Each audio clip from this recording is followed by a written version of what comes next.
Hello, this is Dr. Paul Cottrell, and I am recording this on August 28th. We're going to talk a lot about West Nile,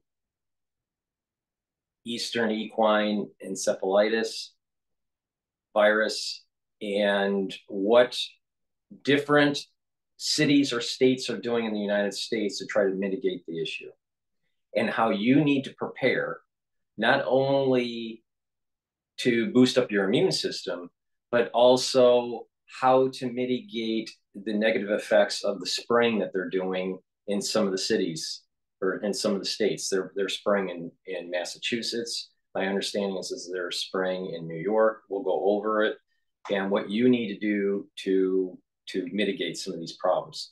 Then we're also going to talk a little bit about what's going on with Ukraine and Russia, a little bit about Trump. And also, this is going to be a broadcast that's going to cover a few topics. But with that said, please make sure you subscribe to all my channels. I have 4 channels on YouTube. I have Brighteon, Bitchute, and Rumble. It's really important that you subscribe to all those channels because there's censorship. There's certain things that I can say that can only go on, Rumble, Bitchute, or Brighteon. In addition, I do the premieres on YouTube, so please watch those. Those are really important to participate in the chat. So I appreciate the viewership. I appreciate the ones that are following me on a regular basis. But make sure that you subscribe to all my channels.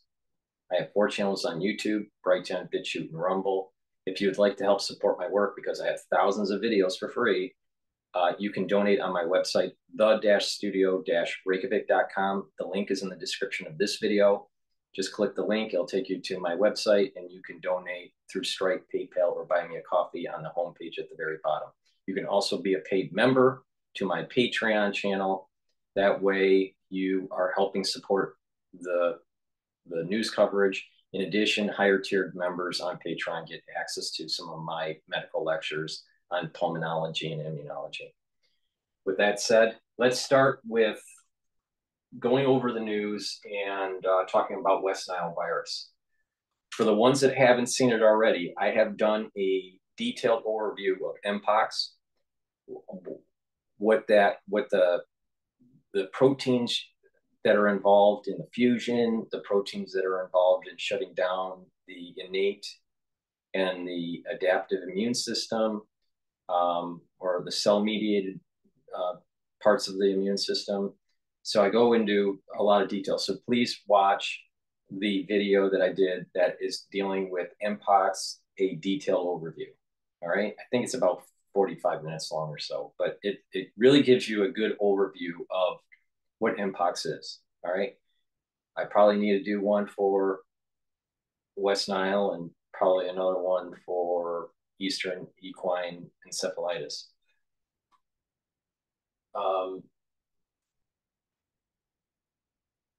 With that said, let's go over the West Nile virus. It's an alarming sight. Trucks driving through neighborhoods spraying large amounts of insecticide, with residents being told to stay inside. It's all talking about the outbreak of the mosquito-borne West Nile virus, which has even struck the nation's most famous doctor, Anthony Fauci. But what's it like to have West Nile? Les Trent spoke with some people who know firsthand. It started as a little mosquito bite, and it turned into a months-long medical nightmare for this woman. The 30-year-old got bitten by the mosquito while leading a Girl Scout hike last summer. It started a day or two after we got back. I got Bell's palsy, reactions, stroke-like symptoms. Brittany Yeager came down with a severe case of West Nile virus that affected her central nervous system. A year later, she's still taking 30 pills a day. My speech was gone. My processing, I couldn't think straight. 67-year-old John Brittingham from Santa Fe, New Mexico, was placed on a ventilator. I was in ICU for 3 weeks. I don't remember it. There are 2,500 cases of West Nile virus every year. And that includes Dr. Anthony Fauci, who just spent 6 days in the hospital after contracting the illness from a mosquito in his backyard. Patients usually experience mild symptoms like fever, headache, and vomiting, which resolve on their own. For patients like Brittany, though, the virus can have more drastic health implications. There's no cure. Officials here in New York City are doing everything they can to control the mosquito population, spraying pesticide throughout the city to help curb the spread of the disease, including right here in Central Park. So how can you protect yourself? Experts say cover exposed skin, use bug spray, and remove stagnant water where mosquitoes can breed. These two patients have a message to America. Take West Nile seriously. I still can hardly believe it, that one mosquito bite could do this kind of damage. One problem is that global warming has extended mosquito season, leading to more spread of the disease. This is why I keep on saying you don't know when it's going to happen. It may be a small probability for you, but if it does, certain types of diseases, if you contract them, may cause major illness. So it's low probability, high impact event.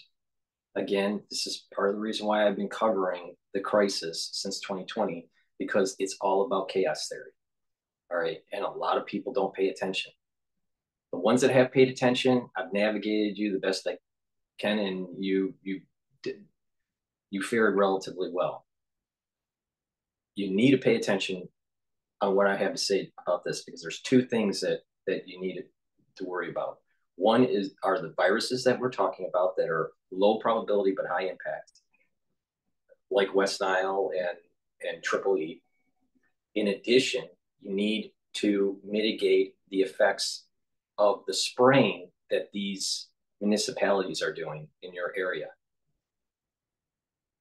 Remember what I said, and I'm not going to repeat myself on this video, but in detail, but it's about neutralizing pathogens, bringing down inflammation, and controlling reactive oxygen species. That way your immune system is revved up. So if a low probability, high impact event happens to you, you have a better chance. Okay? In terms of the mosquitoes, it's best not to go outside when the mosquitoes are out. So, at dusk, right? So stay indoors, so you're not getting bit, at night. And so that you lower down the probability. This is a low probability, high impact event. All right. If you happen to get it, you might die from it. All right. You might have severe long-term illness if you get it. But it's low probability, high impact. Okay. There's a lot of nefarious things that are going on out there. All right. It's suspect that this is all happening right before the general election for the presidential election. And we're probably going to see a ramp up of problems even in the Midwest, like the blue wall states where they're, in play. These are the battleground states. Right now, the problems are on the New England states and the eastern seaboard states. All right, so let's just kind of just step back and look at all the data points, not just the scientific ones, but some of the other ones that look like, well, there seems to be a coincidence with the general election. There's a lot of crazy stuff going on in the United States. They've been experimenting with using mosquitoes as inoculation vectors and all this stuff for vaccines. There's a lot of weird stuff going on. So how do you mitigate it? You need to boost up your immune system, like I've told you 1,000 times. But I'm going to go over some products where, if you're not feeling well right away, what you can do, and how to mitigate some of the chemicals that they're spraying.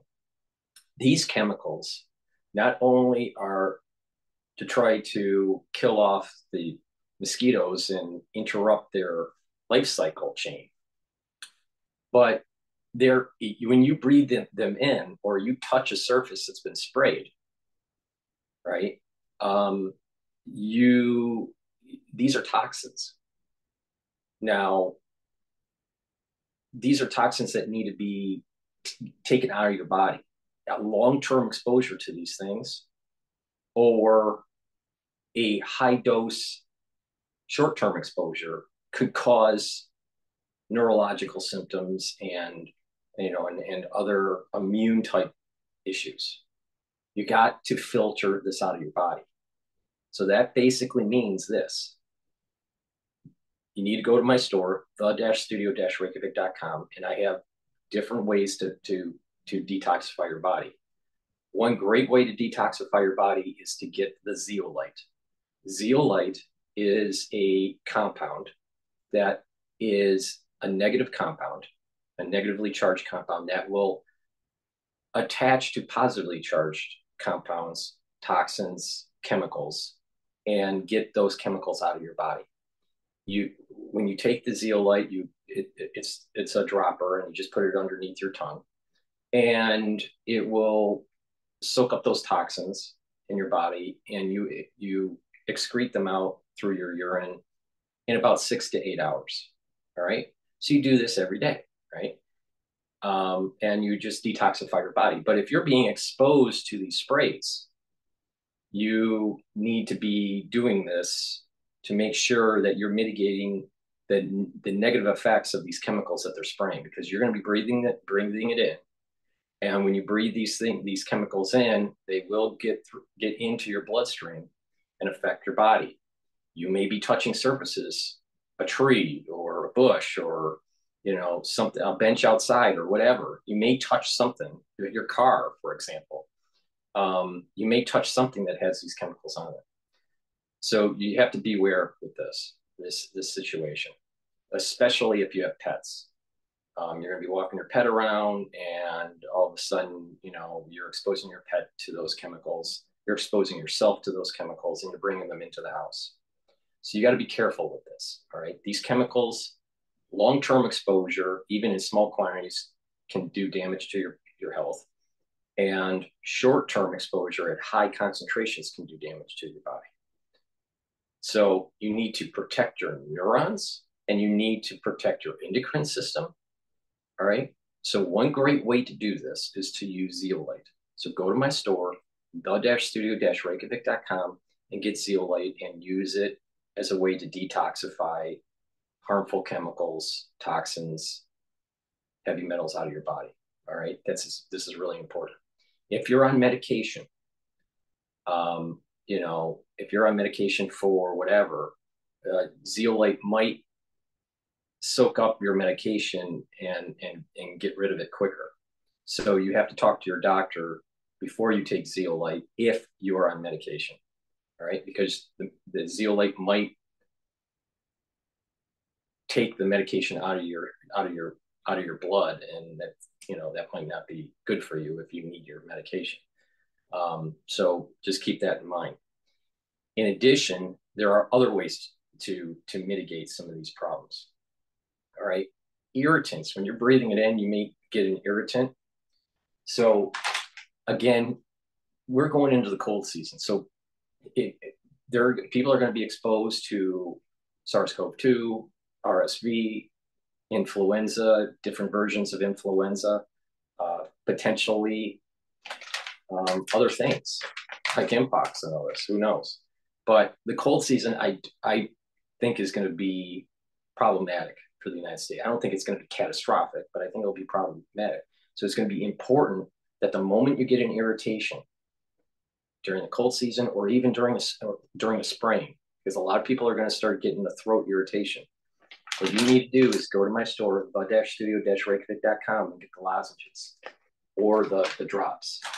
I have it in honey, manuka honey in a 21 count. I have elderberry zinc in a 21 count lozenges.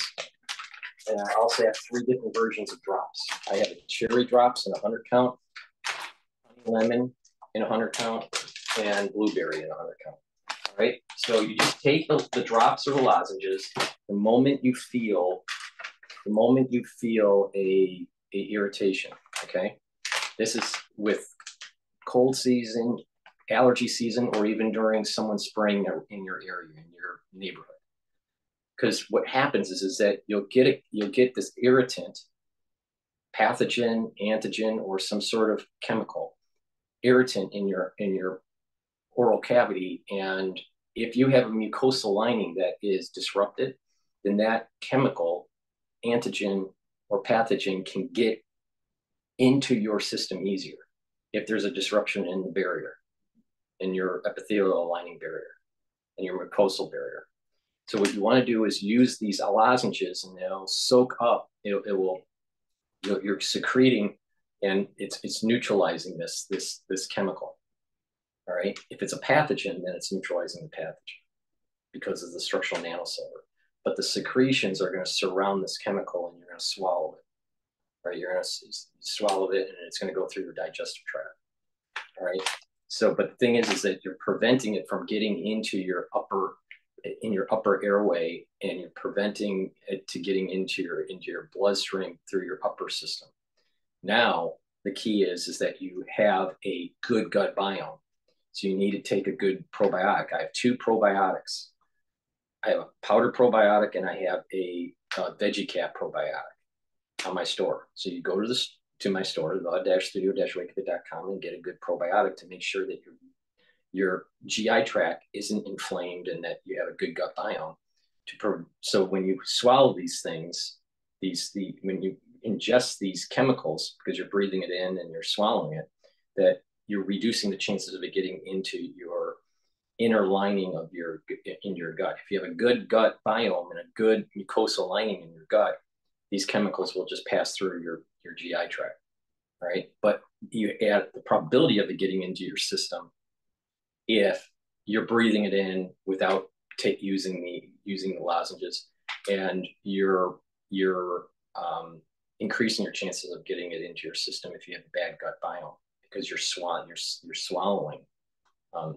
You're breathing in and you're swallowing, and it can get in your system. Right, so you're trying to mitigate that. All right, these chemicals that they're spraying are not good for your neurons, all right, or your endocrine system or your immune system. So you don't want them around. All right, but it's going to be hard to prevent you from breathing this stuff in as they're spraying, because it's just going to dissipate. So get some bags of lozenges, and the moment you have an irritation, or the moment you are starting to notice that they're spraying in your area, take some of these lozenges or drops.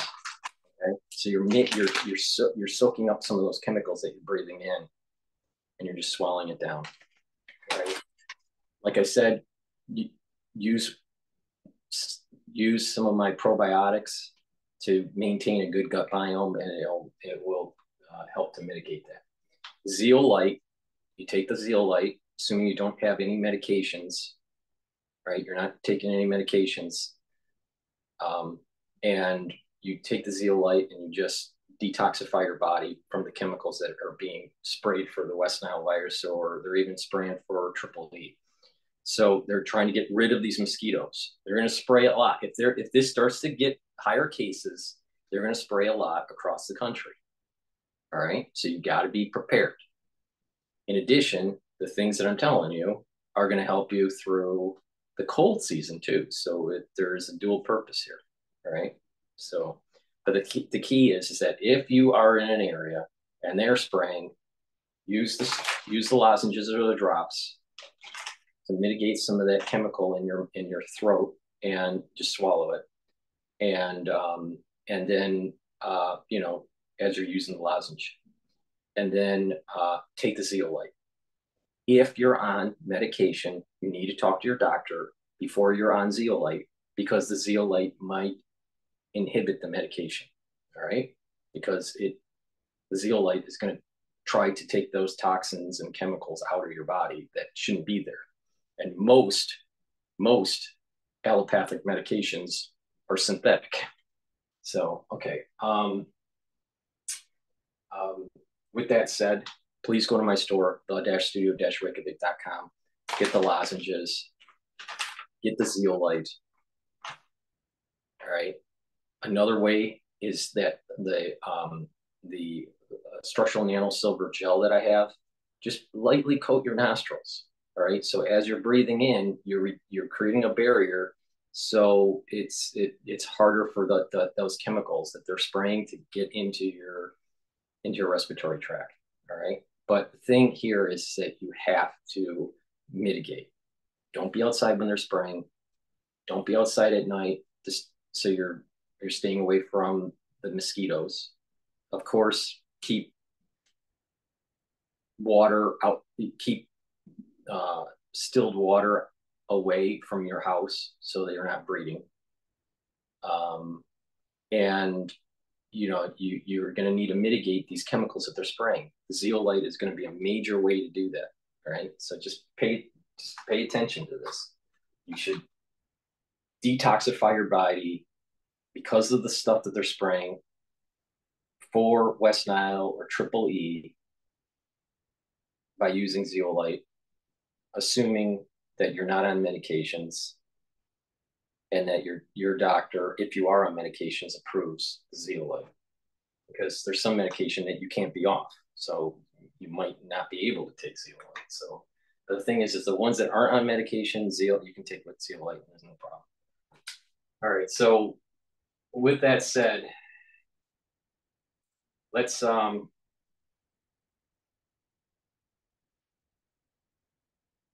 see, let's play some more videos about West Nile here.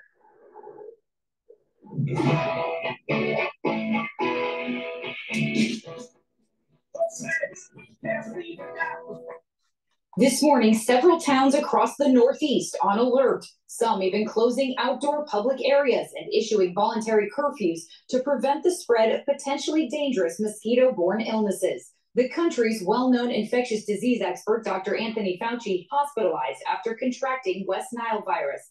The 83-year-old now home and expected to make a full recovery. The CDC saying West Nile has been detected in more than 30 states. Experts warning rising temperatures and rainfall are boosting the mosquito population, leading to an increased risk for mosquito-borne infections. Given the fact that the climate is getting warmer, more and more mosquitoes are outside, so we have to make sure that we're mindful of that. Right now in Massachusetts, public health officials declaring 8 communities, including Boston, at high risk for West Nile. I do have some bug spray if I do notice, and then I'll just zip myself. See, this is what I'm talking about. Parks and fields even with just not even including what the city will be spraying by the trucks into your neighborhood.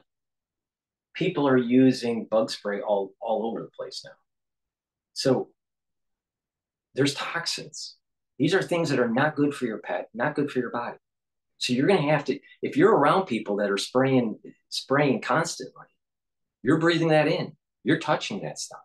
If you are spraying in your house or spraying at your house, you're going to be ingesting somehow, some way, these chemicals. So you need to detoxify these chemicals, because these things aren't good for your immune system, your endocrine system, your neurons, not at all. So what you need to do is just pay attention to me, all right?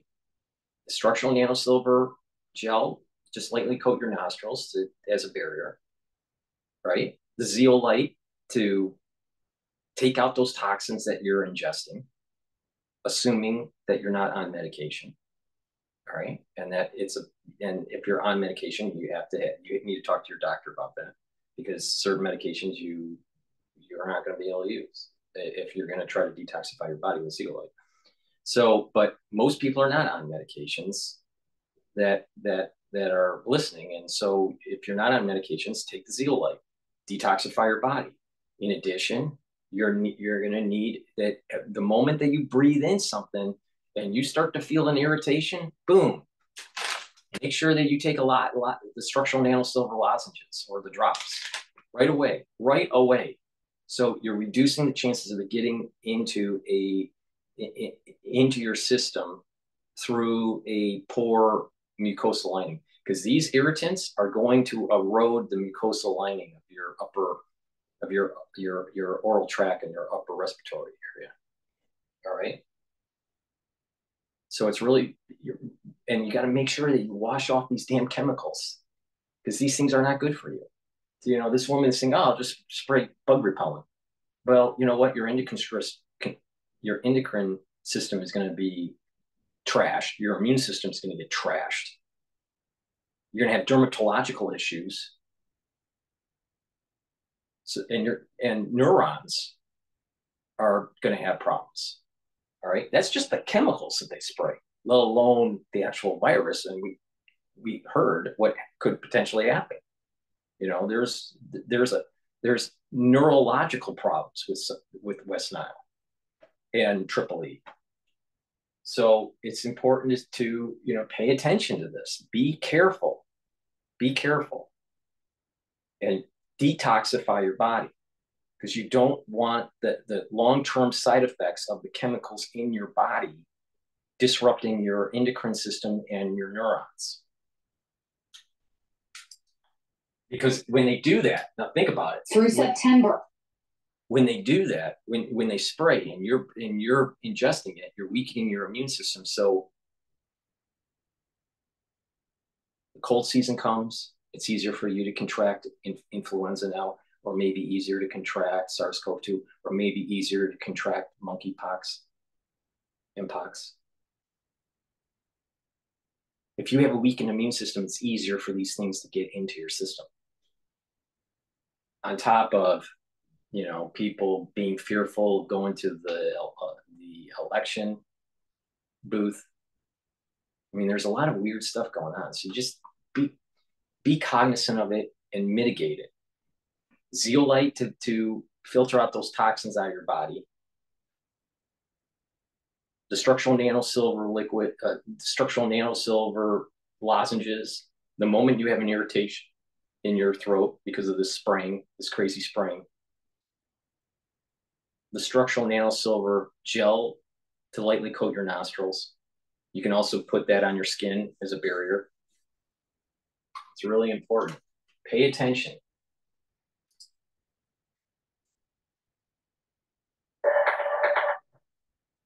All right, let's play this one now.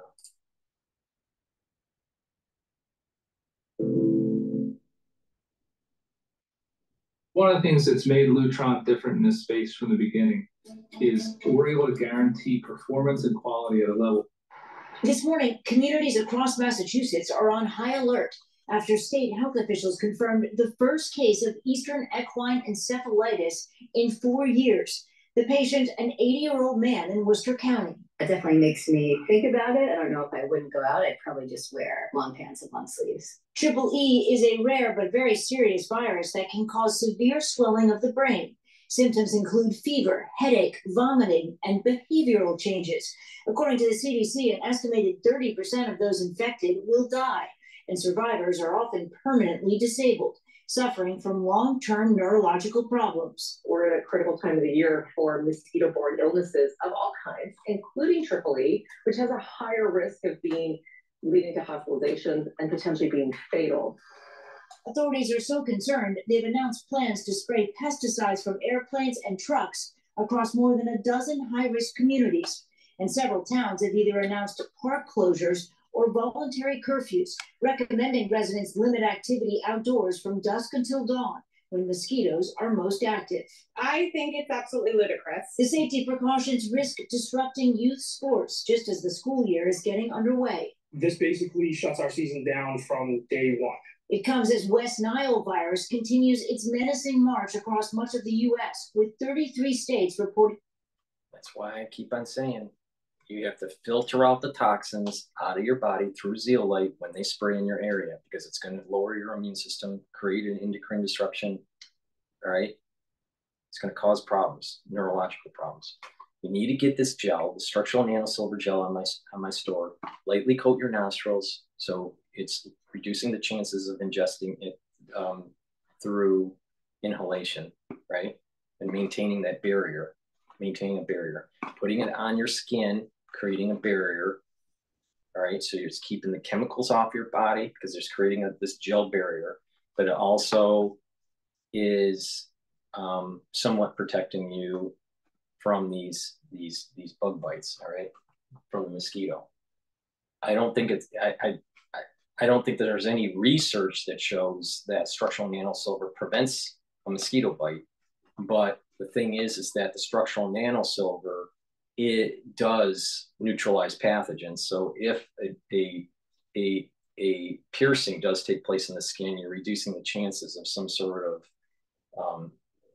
tick-borne or bug-borne virus infection or bacterial infection or parasitic infection. So, but the thing is that structural nanosilver creating a barrier increases your chances of protection. But it's important, right? Now, there's irritation that takes place when you get a bug bite. And I have this Even Better bar. This is made from essential oils from the Himalayas, all natural. All right. If you get a bug bite, a mosquito bite, rub this on the mosquito bite. The itching will go away. So you're reducing that inflammatory response. All right. And reducing the chances of getting a larger wound. All right. And it'll heal quicker. All right. So you should be getting the Even Better bar and applying it on a bug bite right away. All right. And that will kind of help heal the situation. All right. It eliminates the actual itching from the bug bite. Now, because of the toxins breathing in the toxins and these viruses affect the nervous system, it's important to take certain things that are neuroprotective. All right. And that you want to reduce that kind of the reactive oxygen species. So NAD plus is a new product that I have on my store. This will help to have energy for the cell, but it also helps with neuroprotection. All right. It helps the neurons. So please go to the store and get the NAD plus to maintain this neural health. All right. So let's continue with the video here. Cases this year, including Dr. Anthony Fauci, the face of the government's response to COVID, who was recently hospitalized and is now recovering at home, expected to make a full recovery. I think that if you're in a warm part of the country, which is everywhere right now, you should be concerned enough that you should take precautions to protect yourself. Tonight, central Massachusetts on high alert for a potentially deadly mosquito-borne virus called Triple E, after an elderly man became the state's first case since 2020. Triple E, or Eastern Equine Encephalitis, can cause severe neurological issues and has residents so concerned that officials in one town are recommending a 6 p.m. to sunrise curfew when mosquitoes are most active. NBC medical contributor Dr. Kavita Patel. How worried should we actually be about this? I think that if you're in a I didn't even listen to her. I'll just answer. It's low probability but high impact. Low probability, high impact.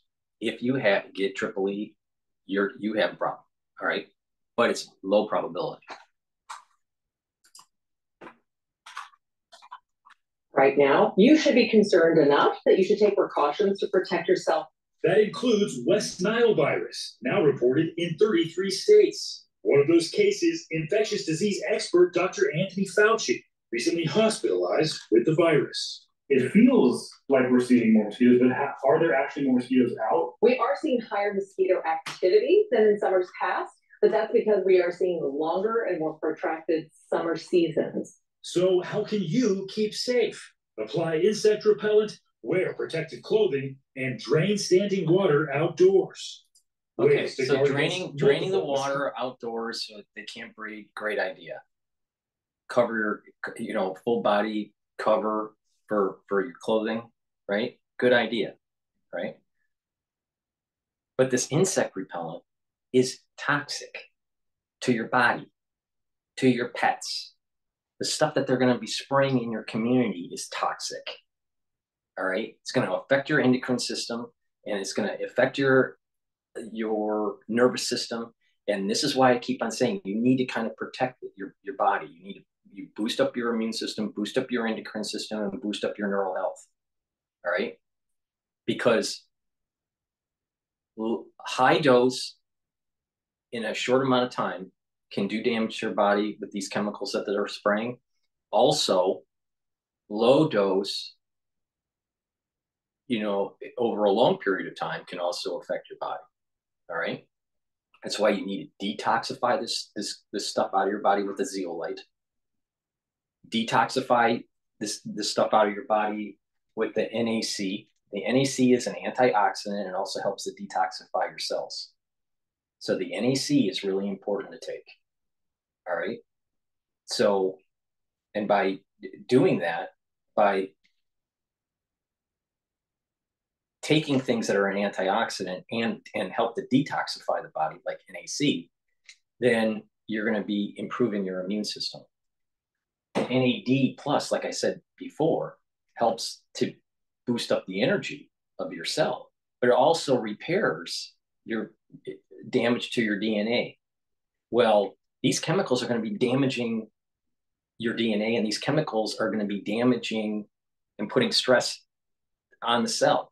So you need to take strong antioxidants and stuff that will help to repair mitochondria and DNA. And that's what NAD helps with, on top of the neuroprotection. All right.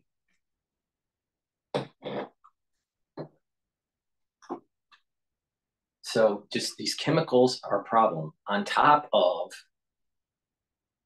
the actual virus. Now, there's not really good treatment with West Nile. There's not really good treatment for triple E. All right. All you can do is do some prophylactic things to try to boost up your immune system, create these barriers, like taking the structural nanosilver gel and creating a barrier on your skin and your nostrils, lightly coat your nostrils, creating barriers. The moment you feel an irritation, in your throat, take a lozenge or a drop. Improve your gut health by taking a probiotic, stuff like that, right? Taking stuff like olive leaf extract, which helps to boost up the immune system by bringing down inflammation. If you're chronically inflamed, your immune system is down. This also helps with cardiovascular fitness by bringing down LDL and helping with HDL. But olive leaf extract will help to boost up your immune system. The better your immune system is, the better it is to fight something that it hasn't seen before. The weaker your immune system is, the harder it's going to be to fight something it hasn't seen before.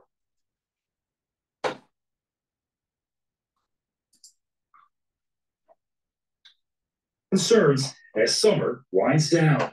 Stephen Roma, NBC News. I'm not trying.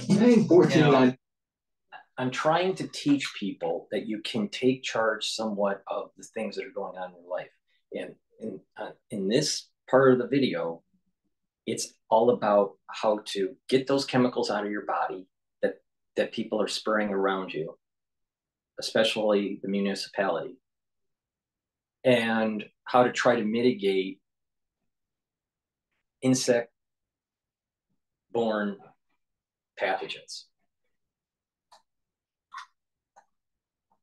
There's no silver bullet, but the thing is that it's about, it's about trying to improve your health. Eye on Health is live tonight. More crews are spraying for mosquitoes in North Texas. We have talked about that with you. They're hoping to fight West Nile virus. Okay, so we have it in Massachusetts. We know that they're doing it in Massachusetts, the spraying. We know that they're spraying in New York and now in Texas. Human cases in our area and really around the country. Last week, Denton reported 3 human cases, and today we learned that Dr. Anthony Fauci had to stay in the hospital for almost a week after he contracted the virus. Thankfully, he's now home recovering, but we do have to start off with this topic. We've got Dr. Carol Olay from Baylor Scott and White with us tonight. First question is, we've seen kind of how the cases are piling up in our state, symptoms we should watch for, and is there any one particular group of people that's maybe more at risk of getting it? Yes, so you want to watch for fatigue, fevers, in serious cases, you can also see tremors, dizziness, confusion. At this point still, about 80% of people who contract this virus will be fine. Okay. I may not feel anything. Okay, so that's good news. Anybody that's more susceptible, and also I guess some people get a bite and they say, "Oh, no big deal." First of all, you don't know if that mosquito is going to give you the triple E or the West Nile. And again, like I said, in terms of severity, all right, it's a low probability event, but high impact. All right, low probability, high impact. But the other side of the problem here is that all the spraying that's going to disrupt your endocrine system, affect your skin, affect your immune system, and your neurons. The stuff they spray is not good for your body, period.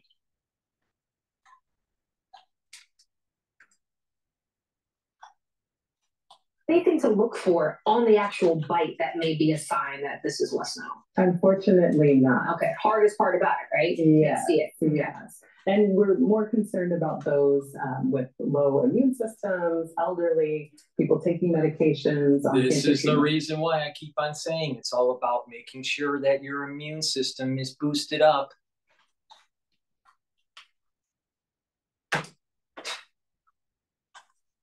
Things like that can decrease their immune system. Okay, good reminders. Remind us how we can protect ourselves from this, because I know, the spraying is going on. We'll always say mosquito spray, long clothing. Is there anything else we can do? Repellent is big, long clothing, as you said. If you can stay inside in the AC, that's great. Make sure you have screens on your windows and doors, because this heat that we have. Now, one thing in their recommendation is about making sure that your endocrine system is boosted up and healthy and in homeostasis. Now, one thing did they say about boosting up your immune system? Now, one thing did they say about bringing down chronic inflammation?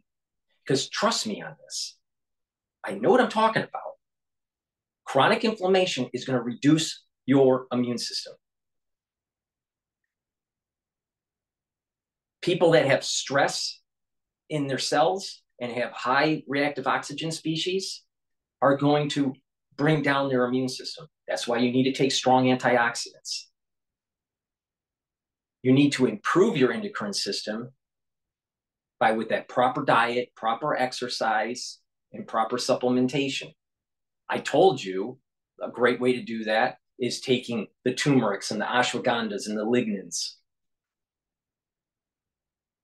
Repair the stress that is damaging your DNA and your mitochondria by taking NAD+. Detoxify your cells and boost up your glutathione levels so you can soak up those free radicals better by taking NAC. And NAC is synergistic with C60.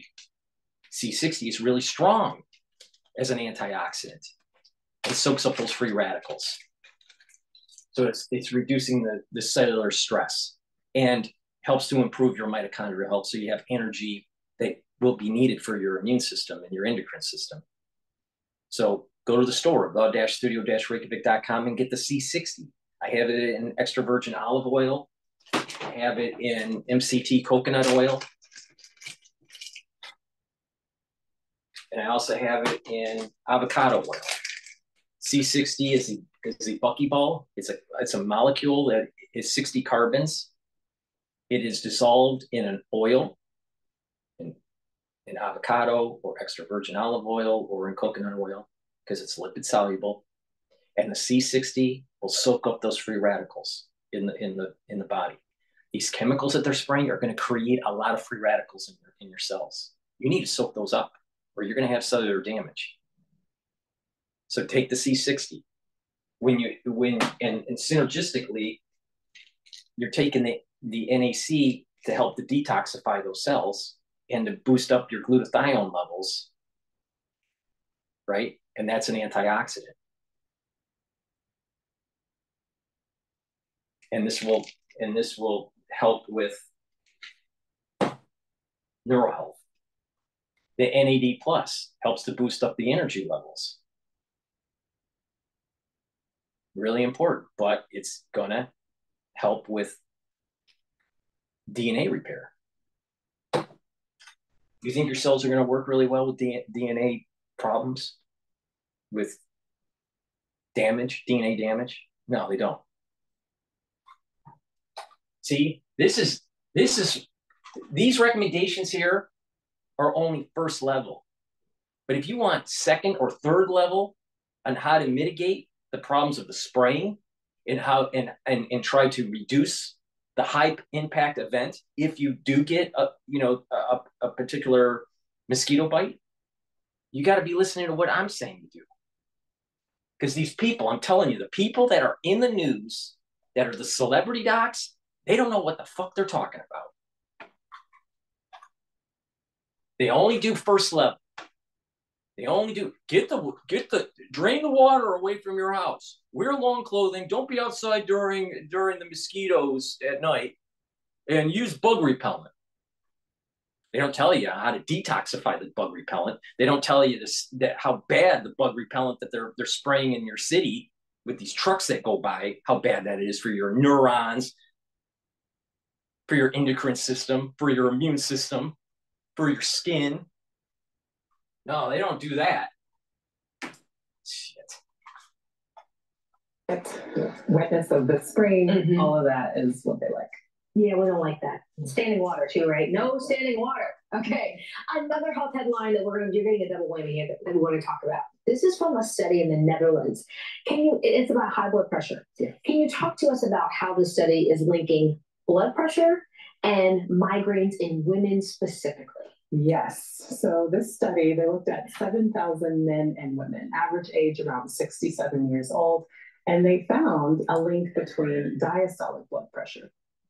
Time now is 6:03. While you were sleeping, we learned the Centers for Disease Control and Prevention is now reporting 6 confirmed human cases of West Nile virus in Georgia, including 4 cases in Metro Atlanta. 11 Liza Lucas joining us live with one woman's story from right here in Atlanta. Liza, this virus starts from something we've all experienced, just a little mosquito bite. That's right. And so often we don't think much of it. And that's what Ann Diller said. She saw those pesky mosquitoes, put it away. It's just part of summer, she says. But she continues right now to be stuck in a hospital bed. So now she's using her story and her experience to warn others.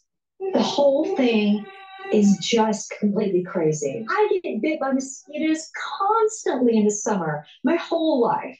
I never thought a thing about it. Ann Dillard speaking via Zoom from her hospital bed at Emory. From my mid-core down, I'm practically paralyzed. I can feel it, but the muscle strength is gone. What started as a rash, she says, soon spread across her body, and then came other symptoms. I was starting to feel a little off, like, weak and sort of low appetite. I feel like I probably just have COVID or the flu or something. I'm just blowing it all off. But then it got worse. I get up to go to the bathroom in the middle of the night, put my legs over, and they buckle underneath me. Once at Emory, doctors ran her through multiple tests before she got the news. Saturday, interestingly enough, like 10 minutes after the report about Dr. Fauci came, the former top U.S. infectious disease expert who confirmed he'd been hospitalized with West Nile, the neurologist came in and said, it's West Nile virus. And I was like, you are kidding me. The virus spreads through mosquitoes, and right now the CDC is reporting 6 cases across Georgia. Dillard lives near Pond City Market and says she's not been camping and has not traveled. Okay, so we have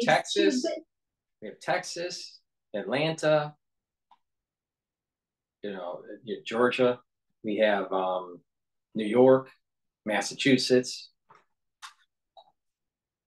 This is going to be a problem. An infected mosquito around her home or over by the nearby Beltline. Ahead of what's sure to be a busy holiday weekend, she now wants others to be aware. If I can do anything to prevent anyone from going through this, it's totally worth it. Now, so far, the CDC is reporting cases in Hall County, Cherokee, Fulton, and DeKalb. And Ann tells us that she will be moving to rehab next. She's got a lot of physical therapy in front of her. And unfortunately, there's no full-time line on how long recovery could take. This is why it's so important once you get this, and it's, showing the manifestations of the neurological diseases, that you need to be taking things like what I'm saying, the NAD plus, the NAC, the ubiquinol, You got to be boosting up your immune system, right? You got to bring down those reactive oxygen species by taking the C60s. The neural health protection is going to be really, really important on this. All right. So like I said, I'm going to repeat myself here. NAD plus, it helps with energy. So that's going to provide more, more energy source for your cells to be healthy and for metabolism. But not just that, NAD plus helps to repair DNA damage. All right. And it helps for neural protection. Okay. NAC is an antioxidant. It helps to bring up your glutathione levels. That's really important because you're going to need to soak up those free radicals because the chemicals they spray, and if you do get something, you're going to have a lot of free radicals. All right. You need to soak those up. NAC also helps to detoxify the body. So that's going to be important, especially with the chemicals that they spray. And on top of this, this helps with mental health. So there are going to be a lot of people that have, certain types of mental health issues, and mood swings and anxiety and all that. Taking NAC will help to kind of mitigate some of those problems. So it helps with mental health. So NAC helps with mental health.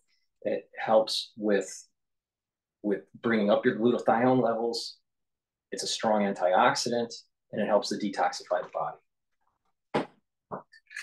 Olive leaf extract, really important to boost up your immune system by bringing down that inflammatory response. It also helps with the cardiovascular, so it's a dual purpose. And like I said, the C60, either in extra virgin olive oil or avocado oil or coconut oil, really important to take a teaspoon of this a day to soak up those free radicals. C60 is synergistic with the NAC. The NAC helps to bring up your glutathione levels as an antioxidant, and the C60 soaks up those free radicals directly with the C60 molecule. So you're attacking it in two different directions. Really important. If you do get a bug bite, to reduce that inflammatory response, get the even better bar and apply it on the bug bite, and it'll reduce that itching. And by reducing the itching, you're not going to keep on scratching it and making the wound worse. So please go to the store and get that. And like I said, create a barrier on your skin so it prevents the chemicals from touching the skin, right? And then you're also lightly coating your nostrils to create a barrier so you're not breathing.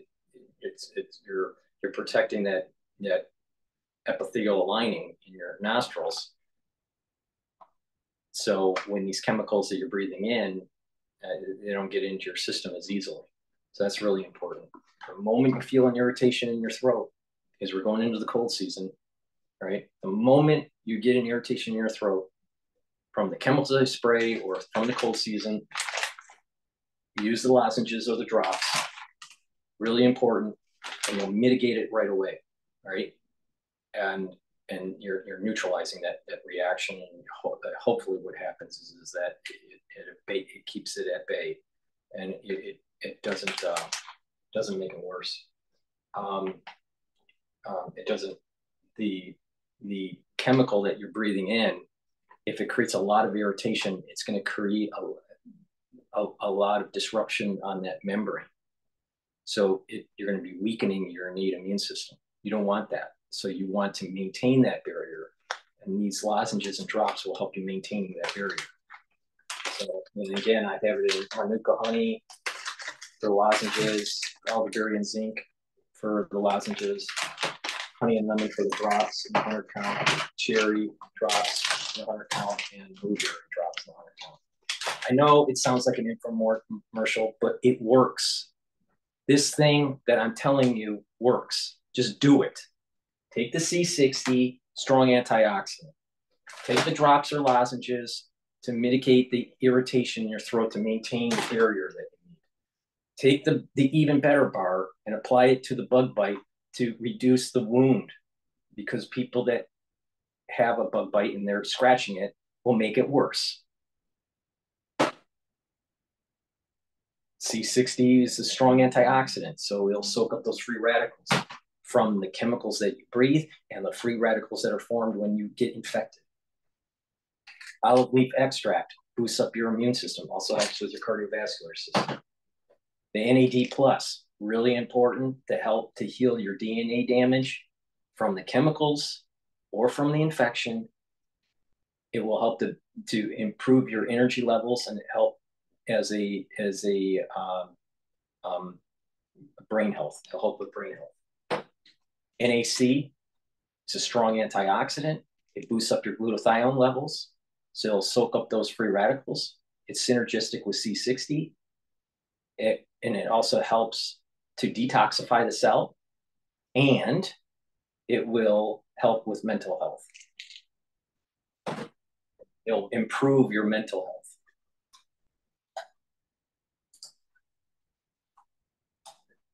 Pain has really been excruciating. Live in the newsroom, Liza Lucas, 11 Alive News. All right, we hope it is a speedy recovery, Liza. Thank you.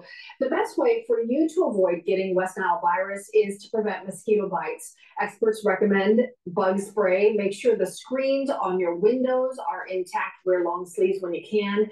And it's a good idea to remove standing water from around your home. For a closer look at Dillard's story and what we know about these current cases of West Nile in Georgia, you'll find more information on 11alive.com or download our free 11 Alive mobile app.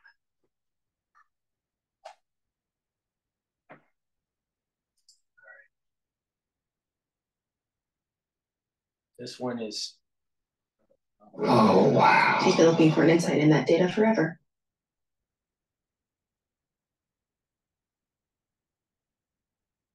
Before we go to Mpox, there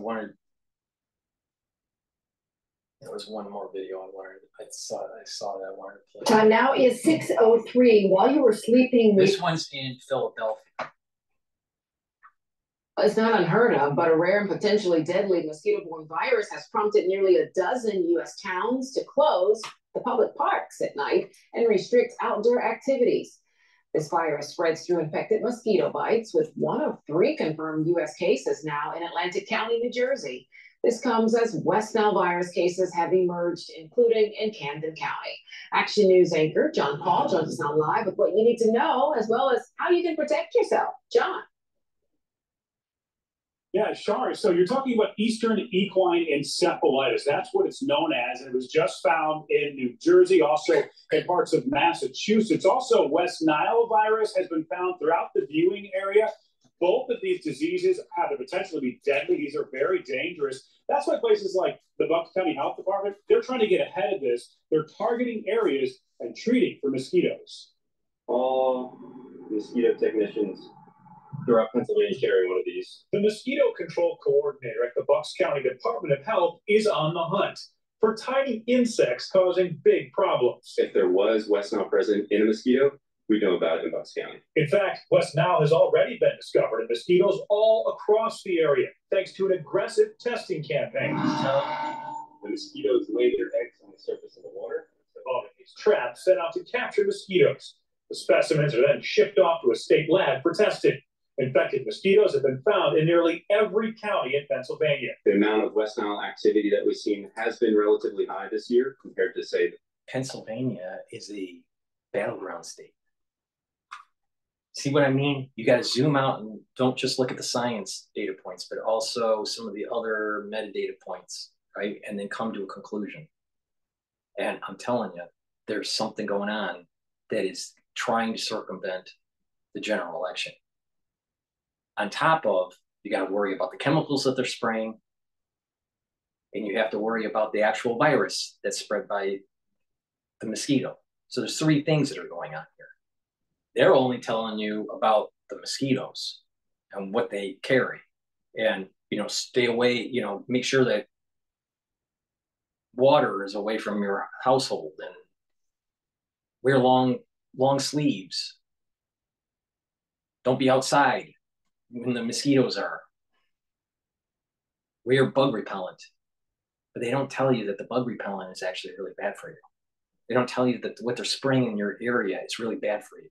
This is the reason why you need to boost up your immune system and boost up your neural health. Again, NAD plus helps to heal DNA, help to heal the DNA damage.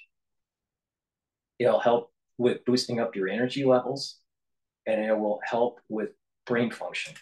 NAC is a strong antioxidant. It helps to detoxify the cells. It brings up your glutathione levels, which is a strong antioxidant. It's synergistic with C60, and it will also help to improve mental health. Olive leaf extract, boost up the immune system. Really important. Trust me on this, really important. Now, because this is a mosquito-driven infection, right? Nattokinase is really important here. Why? Now, follow me on the logic here. We went through a crisis in 2020. People have either contracted a natural infection and or also had inoculations that cause disruption with our cardiovascular system, and the clotting cascade is problematic. So there's more people that are getting clots. Well, this is through blood, all right? The mosquito pierces the blood, and it happens to have these viruses, either West Nile or EEE or other viruses, all right? So it's going through the bloodstream, and it's causing an inflammatory response. Your body is saying, hey, I have something that's foreign, and it starts creating all these pro-inflammatory cytokines.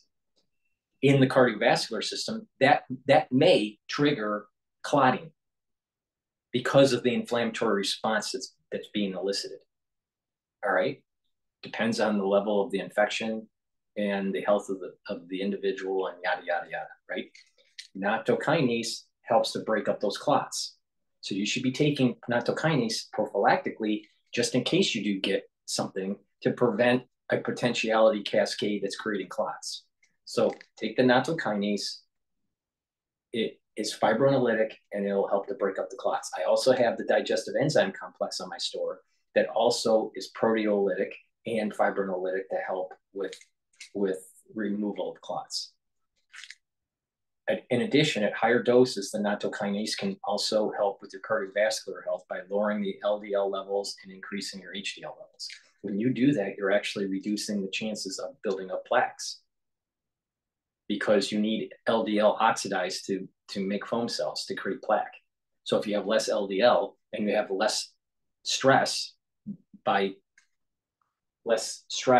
you're taking antioxidants like NAC and C60, you're reducing plaque, all right? So, and by reducing all that, you're reducing that inflammatory response. The turmeric and ashwagandhas are reducing the inflammatory response. So take the nattokinase to help mitigate the potentiality of eliciting a clot if you get these damn infections from these mosquitoes, all right? Because I have a feeling here that for some people, there's going to be, because of the inflammatory response, some people are going to have a problem with their clotting. It's going to elicit a clot faster, all right, because of the crisis in 2020. So make sure you take the nattokinase. Again, NAC, just to remind you, NAC, because a lot of people don't understand this, NAC helps to bring up your glutathione levels. That's important as an antioxidant. So this NAC is a strong antioxidant. It's synergistic with C60. C60 soaks up those free radicals differently than NAC, but it's synergistic, and it's really bringing down those free radicals. NAC also helps to detoxify the body. NAC also helps with mood, with the mental health. So that's going to be really important, because a lot of people are stressed out. And by that stress is triggering issues, and it's also bringing down the immune system by just being worried. So by calming you down, by controlling that, you're adding to the probability of increasing your immune system. So it's really important, NAC. NAD, again, heals the DNA. It repairs the DNA. It gives you energy, right? It's synergistic with niacin and NMN and resveratrol. But in addition, It's also, it will also help with brain function. Okay, so it's neuroprotective. It helps with the neurons. It's going to be a common theme that we're going to have as a problem. 6 or 7 years. When it comes to human transmission, 1 person tested positive in Montgomery County, 2 in Lancaster, and 2 in Bucks. Just this afternoon, Camden County, New Jersey announced its first human case. The virus can cause serious side effects. Encephalitis, swelling of the brain, is seen in about 1% of the people who do contract the virus. Most of them go asymptomatic. A lot of them get fever, chills, nausea, that sort of thing. Mosquitoes can carry other dangerous diseases. Low probability, high impact. The spraying of the chemicals, higher probability, medium to high impact. Equine encephalitis was just discovered in Atlantic County, New Jersey. It was also discovered in a town southeast of Boston, prompting park closures and warnings. They've been spraying areas to kill off the bugs. The fine mist that goes into the air. And that's what officials in Bucks County are doing as well to try to prevent the spread of illness. Now, of course, weather. See, this is the problem. This is the problem with the spraying. Does it kill off the bugs that are killing off the mosquitoes that are causing the illness? Yes.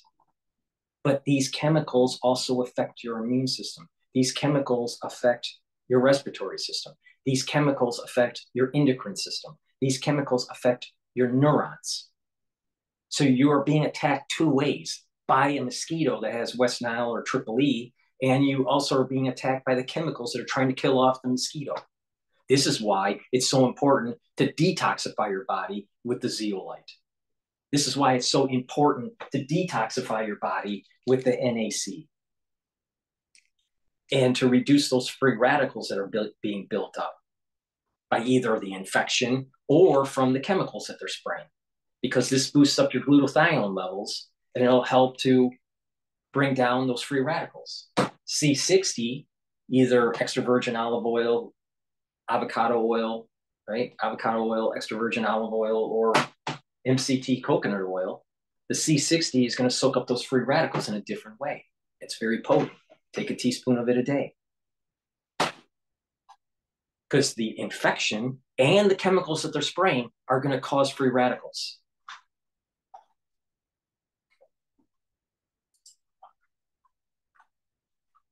As well, the mosquitoes just love it when it's warm outside like it is right now. So health officials are asking everyone to take some precautions, dump any standing water you might have in your yard, wear long sleeves, and of course, always wear mosquito repellent as well. We're live tonight in Doylestown. John Paul, Channel 6 Action News. Rick? All right, John, thank you for that report. New Jersey I'll tell you, it's just the stupidity. It's just, it gets compounded. It's amazing. It's really amazing out there. Let's see with Chicago. Wow, I didn't even know it. Well, summer might be winding down, but summer danger is not. Mosquitoes carrying viruses that can make you very sick. One of the country's most recognizable doctors, Anthony Fauci, was just hospitalized for a week with West Nile. Our Sabrina Franza explains the dangers we should all know about tonight. Sabrina? Hey, Joe. The Cook County Department of Public Health, they rate the current risk level for getting West Nile as high. This as mosquito spraying in DuPage County is scheduled for tonight. It's the season for pesky mosquito bites. What might start off as scratching an itch could become a serious medical issue. West Nile is a virus, just like a cold is a virus or a flu is a virus. But this is a virus that gets spread from mosquitoes, mosquito bites. Dr. Scott Goldstein is a pediatrician with Northwestern Children's Practice. Typically in the U.S. every year, I think there's thousands of cases. From the East Coast to the Midwest, these vehicles spray to try to prevent that number from rising. West Chicago has a spray scheduled for tonight. It gets dispersed into the air pretty quickly, and it gets pretty diluted, and it's really supposed to just affect the mosquitoes. Right now, the Illinois Department of Public Health counts 9 human cases in the state this year. 9 is a pretty small number. Symptoms of West Nile are hard to distinguish from other typical summer illnesses. Most people don't have symptoms at all, Those who do present fever, body aches, joint pains, and sometimes a rash. If they're having severe symptoms, things like severe headache or confusion or trouble walking, things like that, they should definitely seek medical help urgently. Dr. Anthony Fauci, who headed up the federal response to the COVID pandemic, is recovering from the West Nile virus. He'd been hospitalized for 6 days.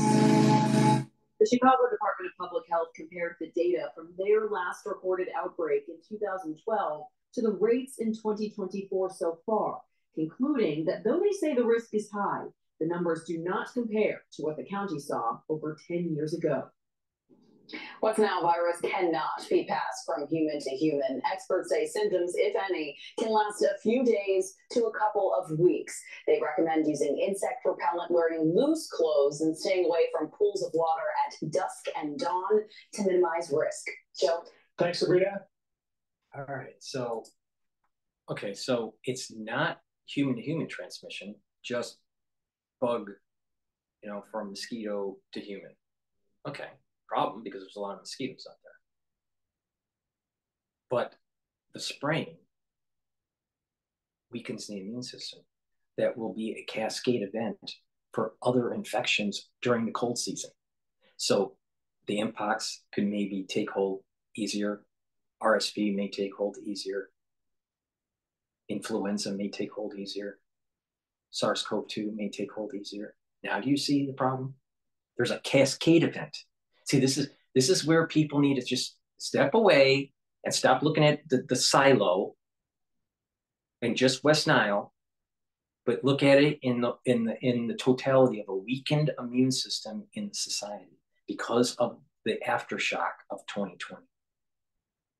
And I've been saying this for years, and I've been telling you how to mitigate it. Nattokinase helps to break up clots. It's possible that for certain people that clots may actually increase through these inflammatory responses from the bug bites. Okay? So you just want to mitigate that because we have a lot of problems.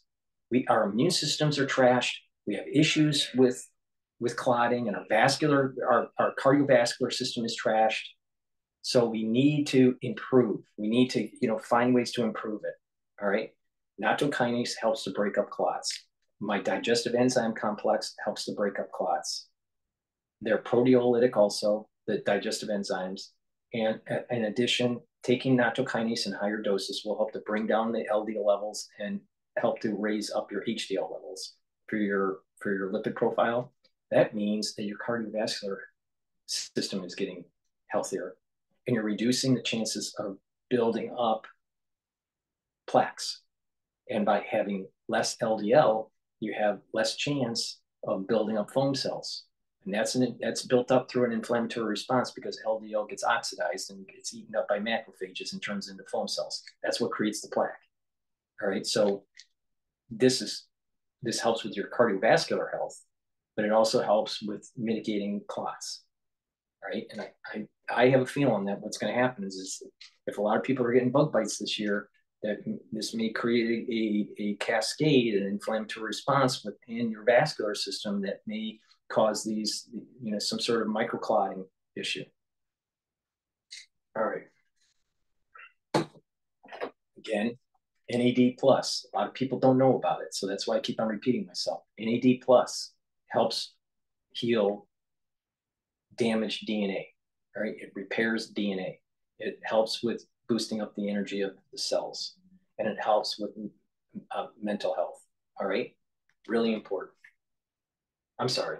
NAD+ helps with neural health, all right? The NAC helps with the mental health, and the NAC is a strong antioxidant. It helps to bring up the glutathione levels, and it helps to detoxify the body. Really important. Olive leaf extract, boost up the immune system. Also helps with the cardiovascular health. K2, MK7 helps with bone health, joint health, and also cardiovascular health, especially if you follow the protocol that I said. And ubiquinol. Ubiquinol is the active form of CoQ10, right? Ubiquinol helps to boost up your energy. It's an antioxidant, and it also helps to protect neurons. So please go to the store and get the ubiquinol. All right, I want to play.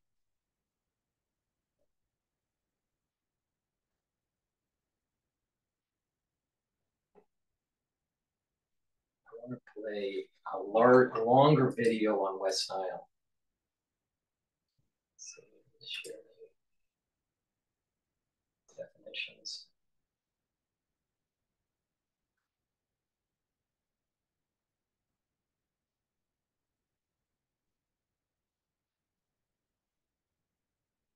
I want to jump on this. This is a little bit more of a detailed view. It's West Nile virus disease, effects of B cell depleting therapies.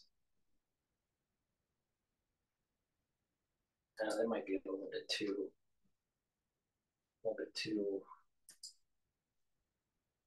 West Nile virus, the first decade. This is a historical version. All right, let's see. Hello, everybody. I'm Richard Ayler, and Division of Infectious Diseases. Sorry about the typo there. It's very sloppy. With the Morsani School of Medicine, I always like to put that in. So today we're going to talk about a disease which has matured over the last 10 years. Now, depending on our level of involvement in medicine, where we are in our training and so forth, we either may remember this disease very well, or we may think we know it and maybe not know it as well as we should. But nevertheless, West Nile virus over the last 10 years has joined the limited list of encephalitis viruses that we all need to be aware of and we all need to suspect at a certain time of the year. So talking about 10 years ago, how many of us remember this period in American history where there's a lot of paranoia? And, you know, I couldn't believe this. I mean, this was so surprising, so shocking. And of course, many of you think I'm talking about Al-Qaeda. I'm actually talking about the dog that made 60 million as a model. You know, that kind of struck me before anything else. But nevertheless, society has changed very much since that time. And America's next top dog model remains to be seen. So talking about the history of West Nile virus, I think it's important to remember that this is a relatively old virus, but one that we really became aware of at the turn of the 21st century. It really emerged from obscurity in 1999 in New York. Some of you may remember that. It produced 62 cases of encephalitis and 7 deaths. And the means of importation was not initially known. What we do know is it started in the New York area and then spread across the country. And as it spread, there's been very little subsequent genetic evolution. But cases have now been reported in most states across the US and even Puerto Rico. So many of you may know that West Nile virus is a flavivirus, and it's a single-stranded RNA virus with 11,000 nucleotides. And it's been associated with causing the flavivirus, that is, causing human disease in 3 main categories. The hemorrhagic fevers. Who can name a hemorrhagic fever flavivirus?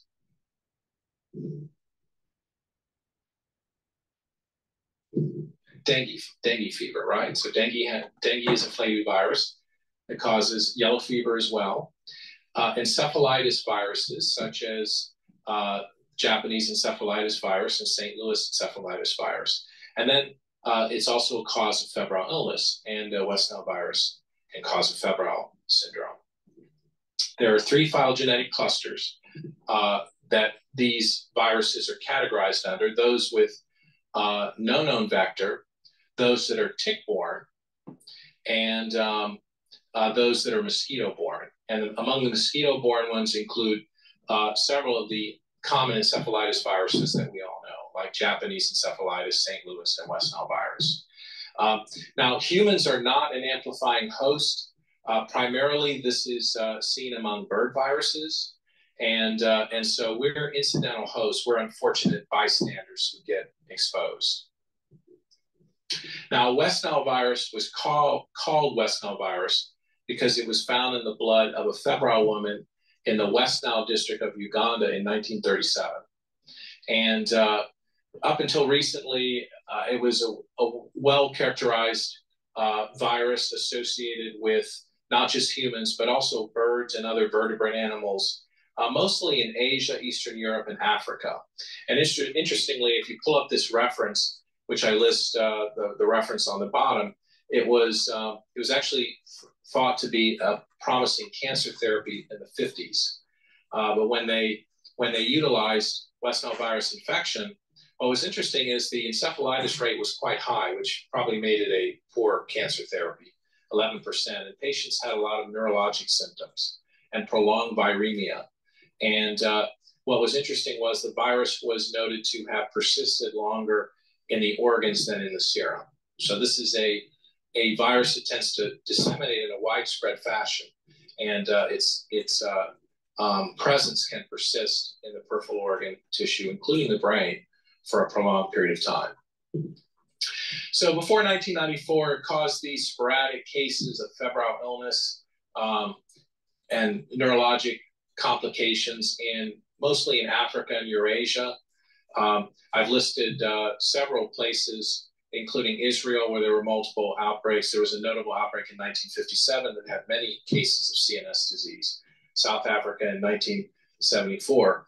And then in 1974, something changed, call it the sort of the tipping point of the virus or migration patterns or other factors. And there have been a widespread number of outbreaks in many places since 1994, including parts of Europe, Russia, and the former Soviet Union, Israel, and both the United States and Canada. And its main presence in the US has been over the last 12 or 13 years. So the American outbreak, those of you who were along in your medical careers to remember it, in 1999 began in College Point, Queens. And here's a newspaper where it notes, from Staten Island, where it notes West Nile virus shows up in Dongan Hills mosquitoes. And the exact method that it was introduced to the US is not well known, but it's believed to have arrived in either an infected bird or mosquito in the New York area.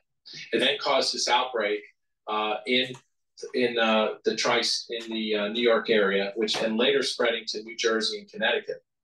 And it was associated with the appearance of all these multiple dead birds and encephalitis in dogs, cats, and horses.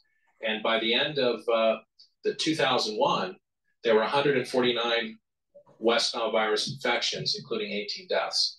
And just think about that period of American history, 2001, the year of 2001, where we were dealing with a horrific terrorist attack and a episode of bioterrorism, and then this simultaneous spreading of West Nile virus. It was an exciting time for infectious disease. So what did West Nile virus do over the first 7 years of its existence? Well, here's the neuroinvasive disease incidence map for 1999. You see the green areas representing any West Nile virus activity located mainly in the tri-state area. 2000, you saw a emergence to certain areas south as the birds migrated southward, and then a lot of distribution over New York State and parts of New England. This is 2001, where it first emerged in Florida. The red circles, the red dots are the greatest level of activity here, so you can kind of track this across the U.S. over mostly 2001. There's some key data points zooming out. Now, this could have been a natural event or maybe something more nefarious. In 2001, there was a ramp up within the U.S. defense of having some sort of biological defense, all right, and having offense capability. Funding from the NIH went to laboratories for research. We know what happened because that was the beginnings of the SARS program, all right, in April of 2001, all right. 9/11 happens on September 2001. It just so happens that West Nile virus is popping up in the United States in 2001. It could be a coincidence, but the point I'm making is there are things that are happening where things are either accidentally leaked out or purposefully leaked out while we're doing these experiments for the Defense Department.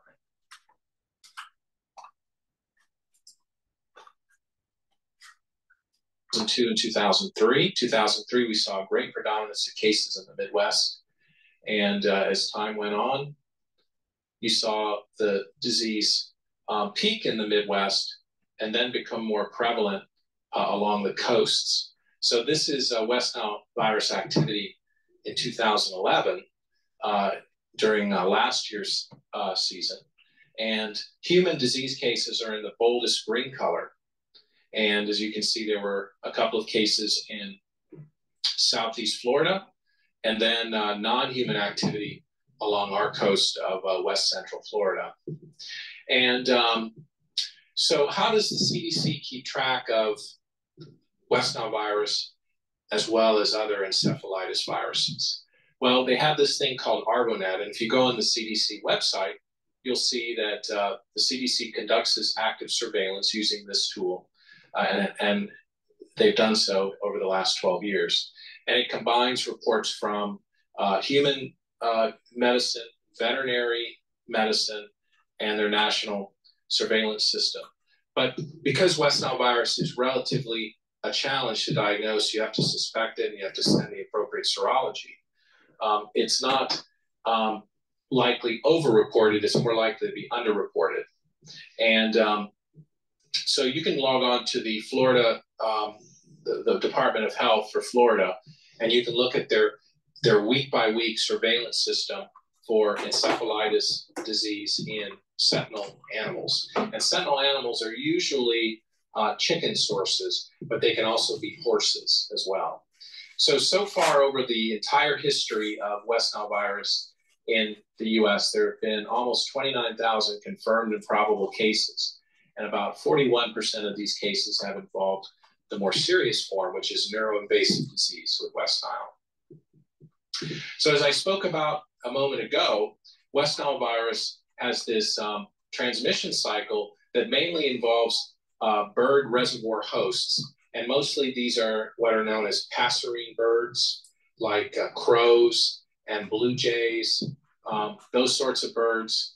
And so what happens is this time of year, the cold time of year, and of course we've had a very mild winter season, but you know, birds normally have a migration pattern, and the mosquitoes, particularly the mosquitoes that carry West Nile virus, which are known as the Culex mosquitoes, typically hibernate by hiding out in warm places. Now, what are warm places? Usually like sewers, you know, underground grading and pipes and stuff. They stay there basically for the cold part of the season.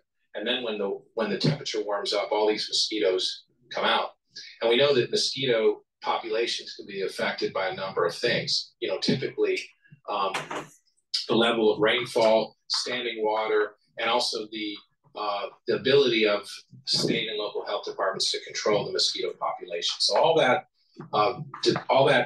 controls how many mosquitoes are out there.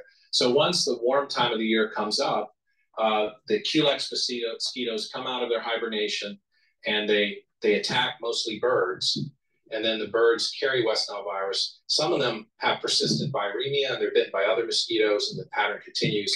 And other birds aren't as hardy, and they die from West Nile virus. So that's why when West Nile virus was fully, you know, in its earliest stages where it was spreading across the country, a common sight you would see would be a lot of dead birds in a community where there was a lot of West Nile virus activities. These things would be, you know, in some cases literally falling out of the sky with West Nile virus infection.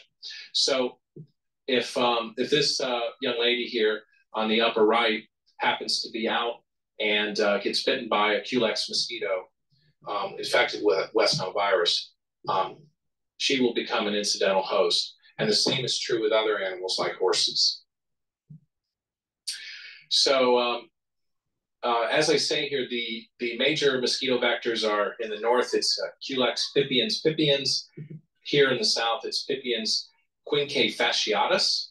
And if you see here at the top, that's a Culex mosquito. In the middle, that's a passerine bird. I think that may be I don't know, a yellow-breasted warbler. Who knows? I'm not any bird people around here? No. Okay. And this is interesting. I found this online. This is a horse affected with West Nile virus, essentially with a paralysis. So they've got the horse kind of. So this is interesting. Suspended. This is interesting. So you probably can't see this very well, but this horse is in a barn and it's in a cradle, right? And that cradle suspended from the rafters to keep the weight of the horse off of its feet, because it can't support its weight. It looks like it has problems with the back legs, but maybe even also the front legs. But it definitely looks like the back legs are a problem. But this is why I keep on saying that, you know, high impact event, low probability high impact event that may affect your brain or your neurons. And so you can become paralyzed, or you can have an encephalitis that just keeps on putting so much pressure that you stop breathing, or your heart gives out, or, you know, something else, right? So it's low probability, high impact. But the other problem is this, because it is a low probability, high impact, and they're spraying in all these counties and throughout the country, people are going to get problems from the chemicals too. And that's why you have to detoxify your body. You detoxify with NAC, you detoxify with zeolite. Again, if you're on medication, you have to go to your doctor and talk to them about taking zeolite as a detoxifier to make sure that it doesn't inhibit some of the medication you're on, because the zeolite may view your medication as a toxin and try to get it out of your body. So, but for the average person that's not on medication, zeolite, you know, just take it and it will detoxify your body. But I'll tell you, these chemicals, they're going to be disruptive of your immune system, your endocrine system, and your neurons.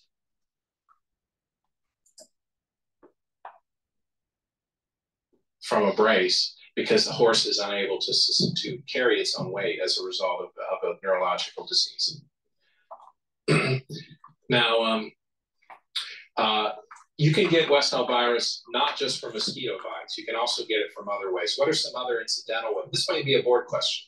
Some other ways you can get West Nile virus. You can get it from transfusions, but nowadays, in the last few years, the local blood banks have gotten very good at screening for West Nile virus infection. You can also get it from transplanted organs. You can get it transplacentally.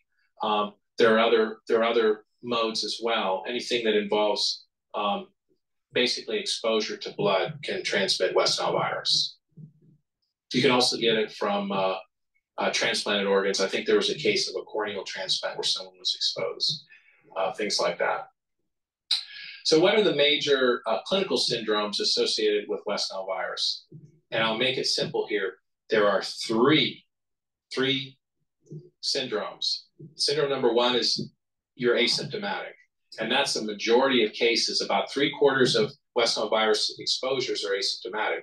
So if you go out in the general population and you do serology, you'll find a whole lot of people who are West Nile virus positive who never had symptoms.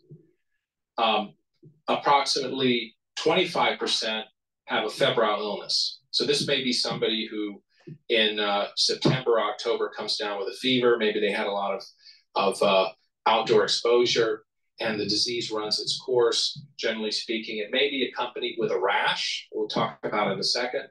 But generally, the patients with West Nile fever generally tend to do pretty well. And now the last syndrome is very rare, about 1 in 140 cases. These are the people who develop West Nile virus neurological disease. And that can be a range of symptoms, from encephalitis to meningitis to even acute flaccid paralysis, kind of like what we saw with the horse a couple slides ago. So let's do the math here. If there have been approximately 12,000 cases of neuroinvasive disease over the last few years, and 1 in 140 develop neurologic disease, that means there's between 1.6 and 3.1 million total infections with West Nile virus. It's just that most of them are asymptomatic, and it's really the neurologic disease neuroinvasive disease cases that we tend to diagnose. Now, why do you get neuroinvasive disease? Well, there's some susceptibilities that increase your likelihood of getting severe neurologic disease. Now, here in Florida, we have a lot of elderly people, right? So there's no wonder we have more neuroinvasive disease, because our population tends to be older. And advanced stage is one of the most important risk factors for severe This is what I'm neurologic talking disease. about. But when you're older or you just aren't healthy, right? You know, you're younger and you're just not healthy, you have a tendency to manifest these problems easier. You're more susceptible. Because when you're older, your neurons aren't as healthy, your mitochondria isn't as healthy, you have more DNA damage, you have more free radicals. That's why I keep on saying take free radicals, bring down the inflammation, boost up the mitochondrial health. But you also have endocrine disruption. So for a population that is younger and that is just unhealthy because of the endocrine disruption, poor immune system,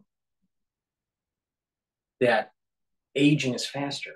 That's why there is so much to be learned from the longevity experts and the anti-aging groups, subculture. Take that knowledge and bring it in and try to fight some of these problems that we have. Because I'm telling you, it's about endocrine disruption, neural disruption, immune disruption. And the things that I have on my store and the things that I keep on telling you on how to mitigate some of these problems, all you got to do is just listen and go to the store and purchase those products. And it'll help to boost up the immune system, bring down the free radicals, improve the neural health. And by doing that, you're mitigating the problems. Because what is he saying here? If you're older and you get this problem, you have a higher probability of having the neural diseases, these neurological manifestations of West Nile. The same thing's true. If you are even younger and you just are unhealthy, you're going to have more chance of having these problems. Also, a significantly increased risk of infection in patients who have hematologic infection, hematologic conditions, I should say there, not infections. So if you have hematologic malignancies and so forth, that increases your risk. Cancer and chemotherapy, and transplant patients particularly are 40 times more likely to develop neuroinvasive disease if they get exposed to West Nile virus. This is something that we need to tell our transplant patients, especially at certain times of the year. And interestingly, CCR5 deficiency may increase the risk of severe disease as well. It's been found. So let's talk a little bit about West Nile fever. What does that involve? Remember, this is the second of the three clinical syndromes associated with West Nile virus infection. So West Nile fever causes the majority of the symptomatic infections. Remember, that's about roughly 25%, because the number that develop neuroinvasive disease is very small. It's usually a self-limited illness. People get symptoms that may include meningeal symptoms, headache, malaise, fatigue. They may get back pain and an abrupt high onset fever, sometimes associated with nausea and vomiting. This rash I'll talk about for a second may occur after the onset of fever. And unfortunately, some patients develop persistent fatigue even after the acute illness. And some patients have a very mild,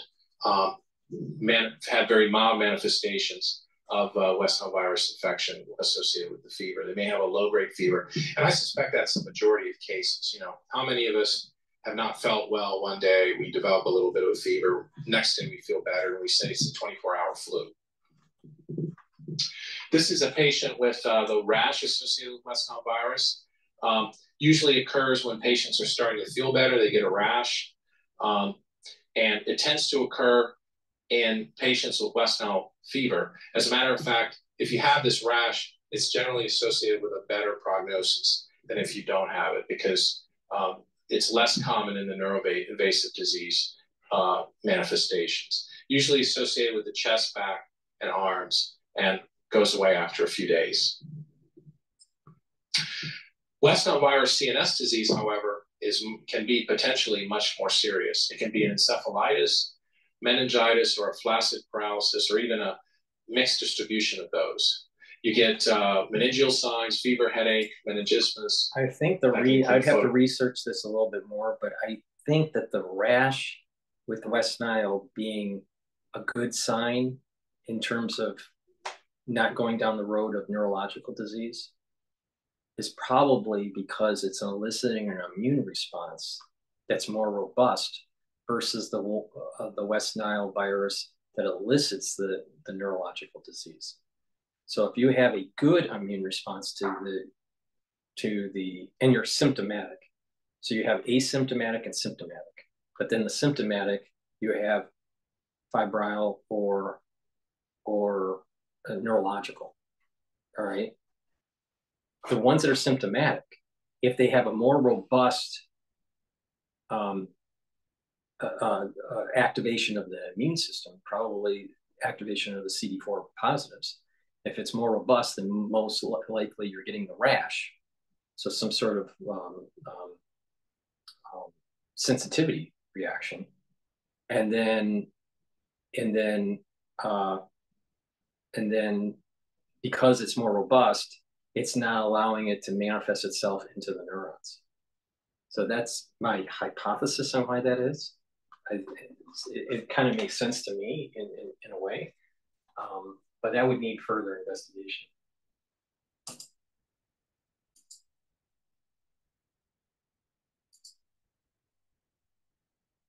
Your nuclear rigidity. You may get cranial nerve palsies. We'll talk about the typical pattern of the CSF in just a second. Sometimes that requires hospitalization, and sometimes patients have a persistence of a headache and fatigue, and they may have other more long-term morbidity that's associated with this disease. Again, the severity may range from mild confusion to coma and death.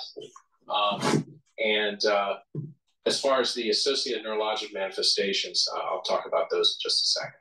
So these were the reported cases of neuroinvasive disease last year with West Nile virus. So we can see in Florida, there was a few cases, mostly reported on the Atlantic side of our state.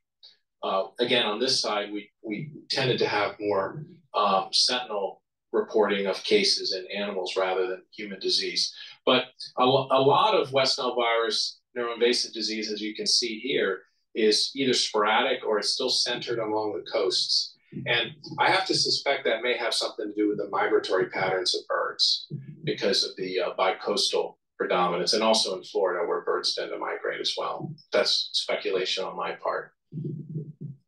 So if you get somebody who has extrapyramidal symptoms during mosquito season, that may be a clue for West Nile virus. Those extrapyramidal symptoms may include a coarse tremor, Parkinsonian features, myoclonus, and also you want to suspect it in anybody who has asymmetric acute flaccid paralysis, which should definitely be a warning sign and sometimes can be misdiagnosed with something else. And they may have cranial nerve palsies, seizures. Optic neuritis is also associated with the condition.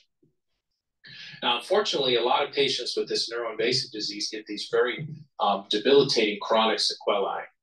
And there was a study that showed that about 54% have symptoms that are longer than a month, and the majority missed work for a median of up to 16 days. It's going to be very debilitating, particularly for the elderly patients.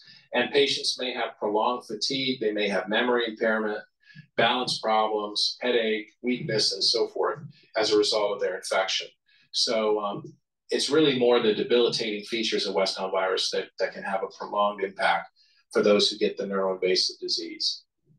So when they talk about the other this is why I keep on saying it's all about you need to boost up your immune system, and you need to protect those neurons. The weaker it is, the more of a problem.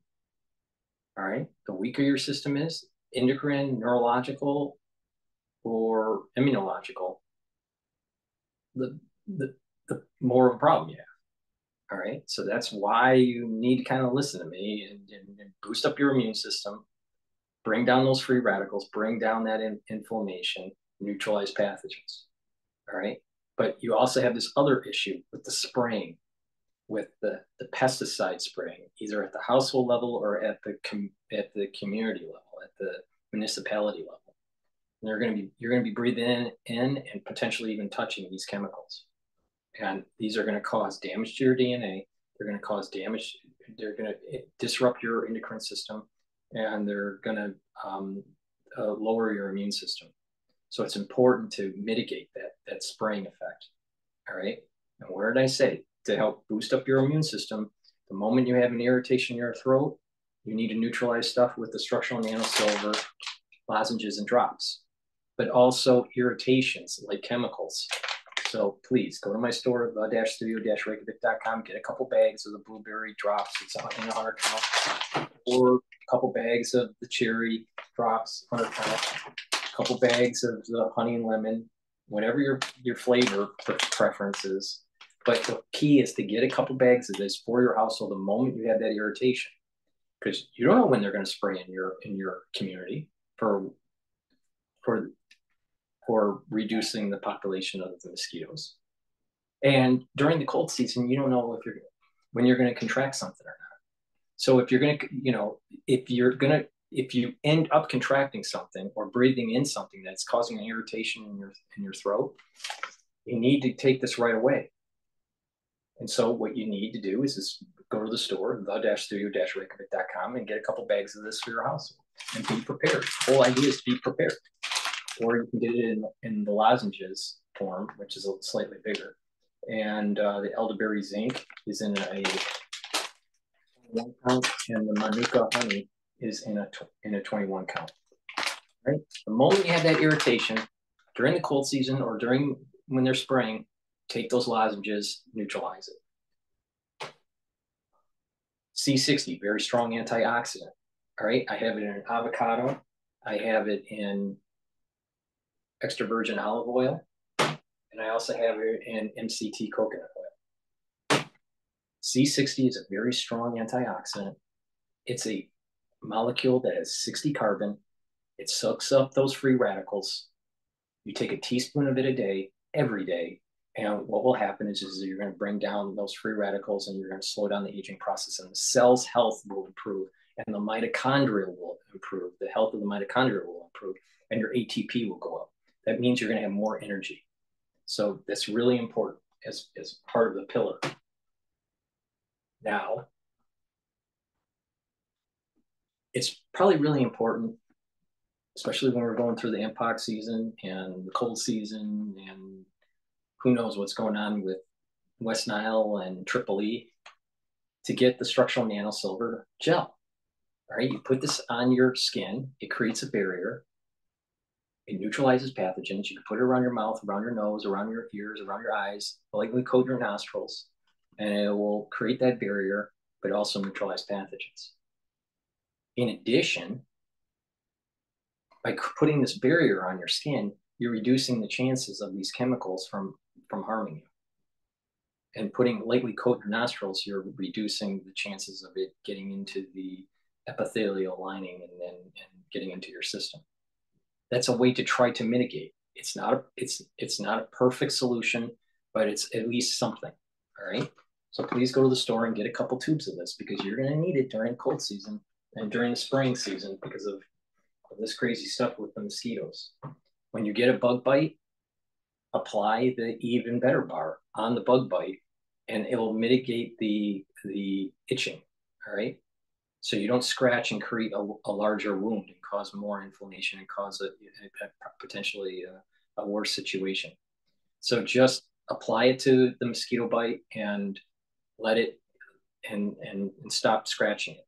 All right. That way you're trying to mitigate the issue.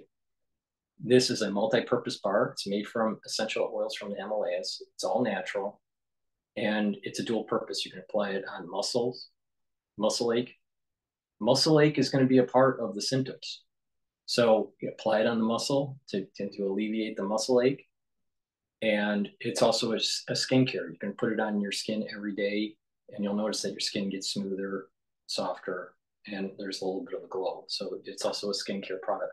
But in terms of mosquito bites, if you get a mosquito bite, use the Even Better bar on the mosquito bite, and it'll reduce or eliminate the actual itch in about 30 seconds. All right, so it works pretty fast.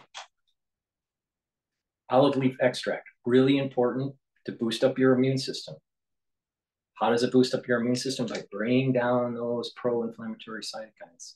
If you're chronically inflamed, your immune system is down, and you're not going to be able to fight cancers. You're not going to be able to fight bug bites. You're not going to be able to fight as well in the cold season. So it's really important to go to my store, the-studio-reykjavik.com, and get the olive leaf extract. This also is a dual purpose product. It helps with your cardiovascular system by bringing down the LDL levels and bringing up your HDL levels. So it's a dual purpose, helps boost up your immune system and helps to improve your cardiovascular system.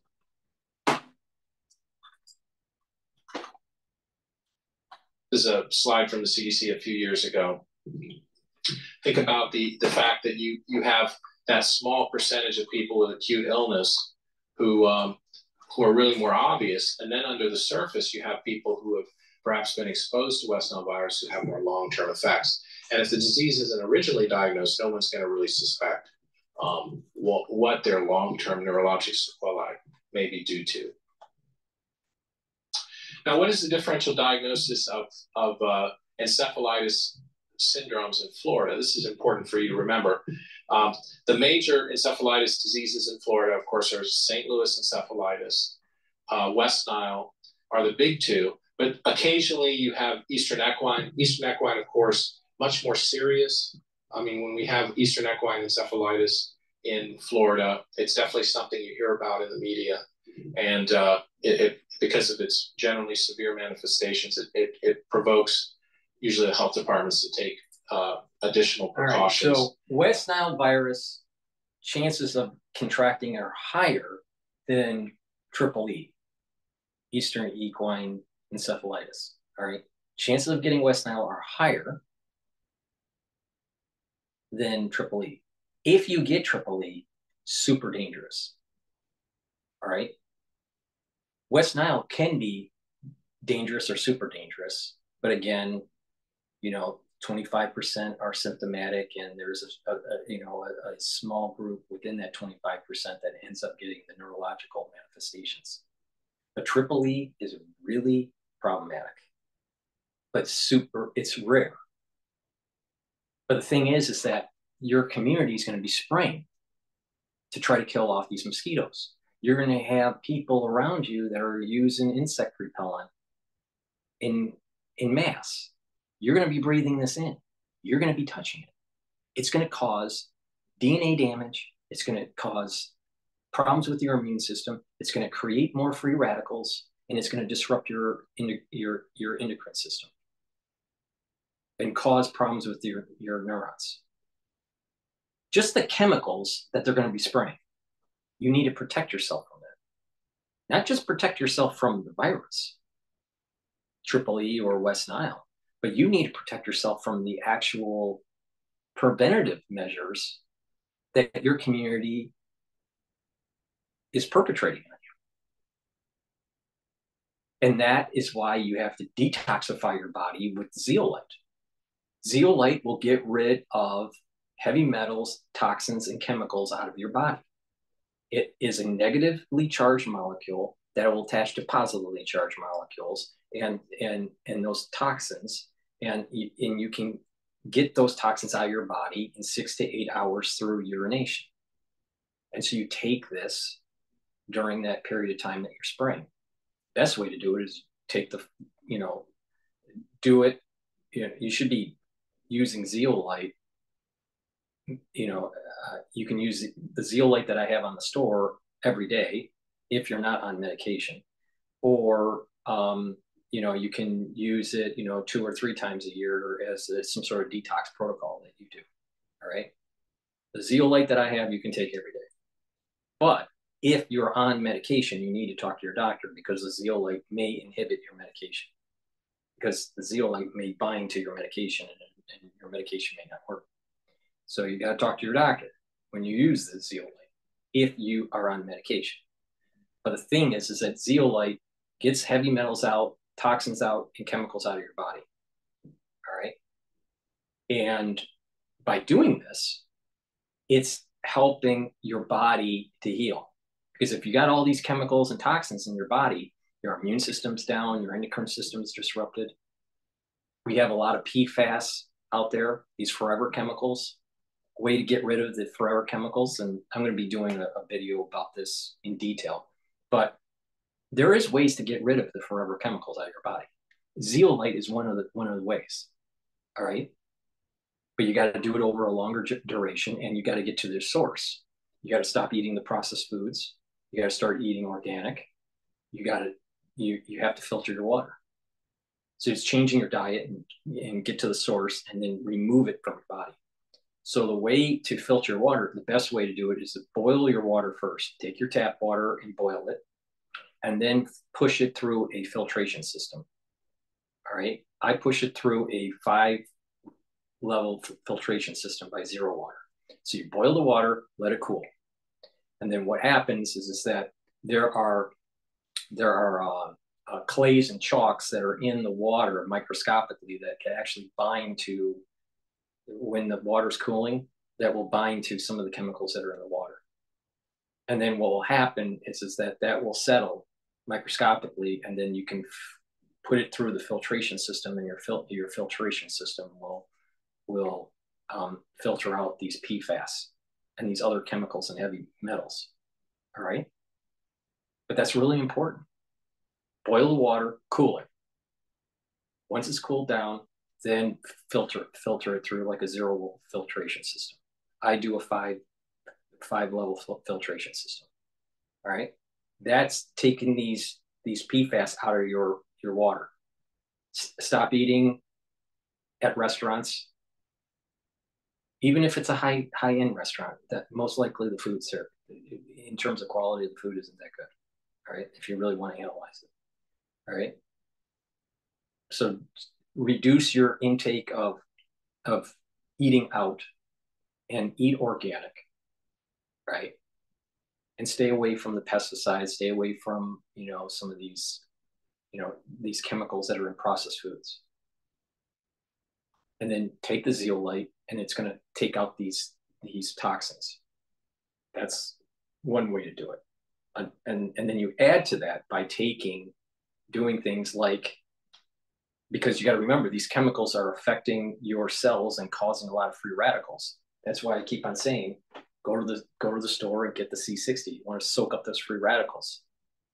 All right. So you're detoxifying your body, and you're getting rid of those free radicals.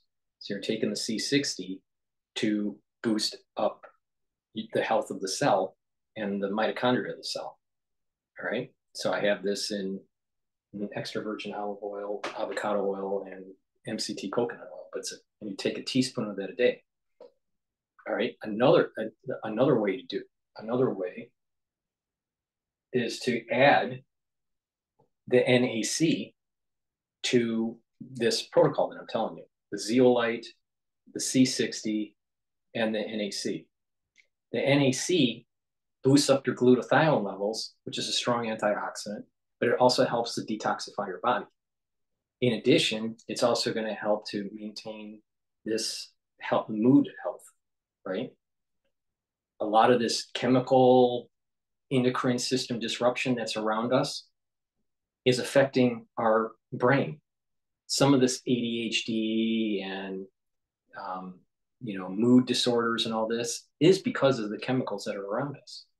So the NAC will help to detoxify that out of your body.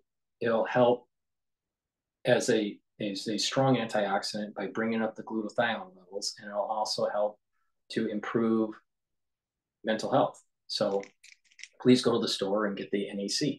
Very, very important. So it's NAC, C60, zeolite. All right? Filter your water.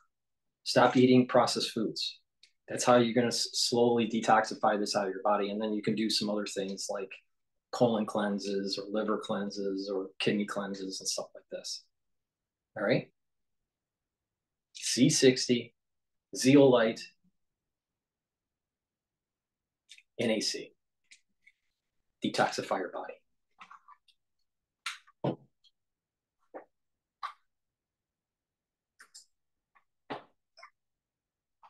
Advisories for Floridians. Venezuelan encephalitis, less common, but can occur in Florida. So think about those different encephalitis conditions in Florida during the appropriate times of the year. So you definitely want to have a clinical suspicion for West Nile virus in anybody with unexplained neurologic symptoms, fever, encephalitis, meningitis, or flaccid paralysis during mosquito season, which is generally speaking, encephalitis season is the late summer, the late summer. We're talking like September for the most part.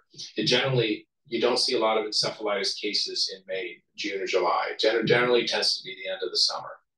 You want to be aware, however, that in tropical places like Florida, theoretically, this is going to lead right into the cold season. So you have a weakened immune system from the chemicals that they're spraying, and then all of a sudden there's going to be potentially more people that get in influenzas and the mpoxes and the other respiratory viruses like SARS-CoV-2 or RSV or whatever, right? Or it's putting us into a zone at the societal level that the whole immune system is down. So you need to detoxify your body from the chemicals that they're spraying to kill off these insects.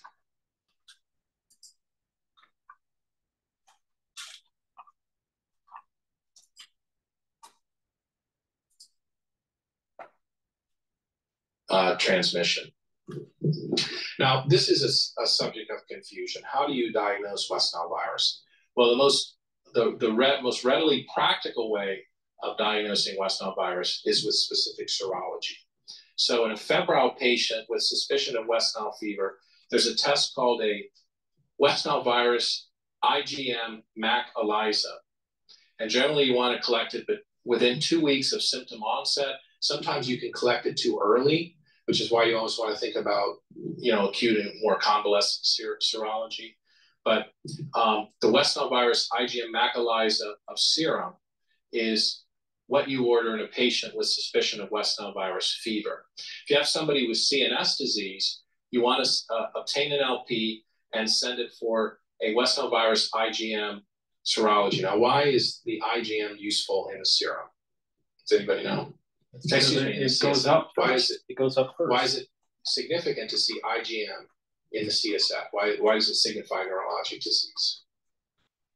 It's because IgM antibodies are too large to cross the blood-brain barrier on their own. You generally have to have CNS disease in order to develop antibodies in the CSF. So it suggests that they have neuroinvasive disease. Were you going to say something, Ewan? No? Okay. Now, generally, those are screening tests. If you want to order a confirmatory test, you order what's known as a West Nile virus.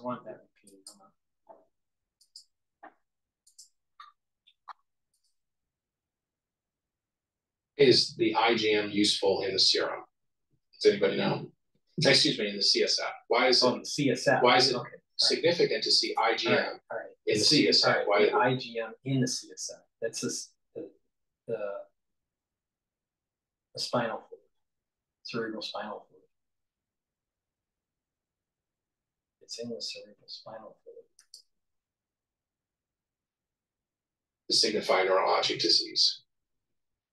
It's because IgM antibodies are too large to cross the blood-brain barrier on their own. You generally have to have CNS disease in order to develop antibodies in the CSF. So it suggests that they have neuroinvasive disease. Were you going to say something, Ewan? No? Okay. Now, generally, those are screening tests. If you want to order a confirmatory test, you order what's known as a West Nile virus neutralizing antibody titer, or NAT. And generally, you want to order an acute and convalescent serology specimen. So if you see a fourfold rise in the titer of the West Nile virus NAT test, it confirms acute infection. You just have that change in the serology over time, in the titer rather. There is a West Nile virus PCR that's available, but it's of limited utility because the viremia that occurs with West Nile virus tends to be transient and low level. So this is a disease really diagnosed acutely by serology. Patients can have prolonged IgM antibodies in the serum. So just because you're West Nile virus IgM positive, it doesn't necessarily mean that you have acute infection, right?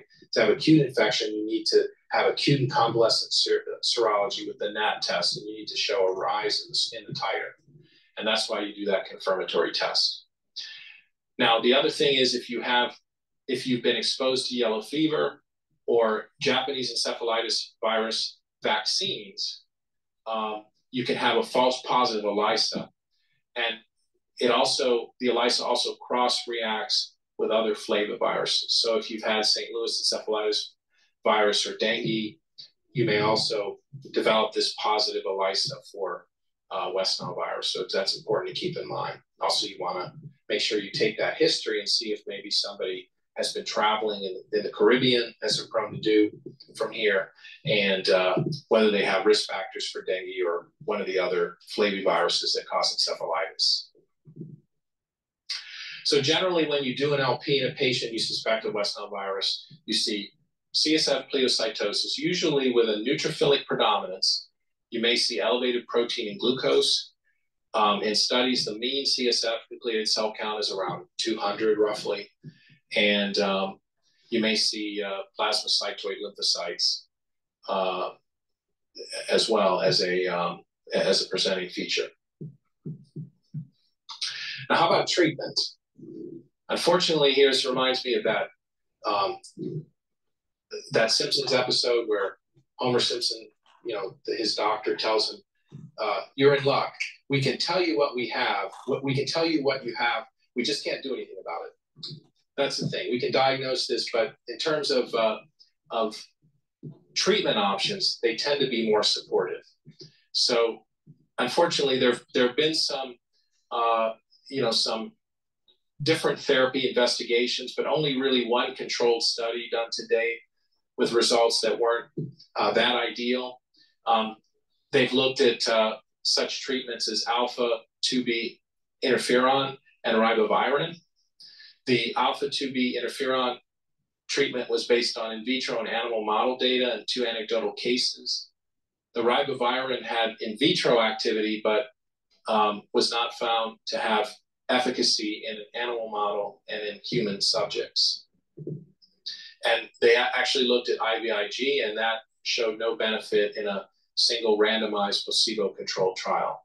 So generally, these patients get supportive care. If they have encephalitis symptoms or seizures, their treatment is supportive. If they have fever, again, their treatment is supportive as well.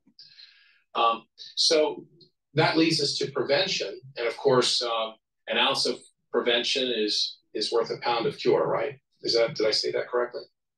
I didn't, my apologies. So you want to make sure that you advocate personal protection measures and awareness among patients at those times of the year. Yeah. Mm-hmm. I did actually mention the PCR.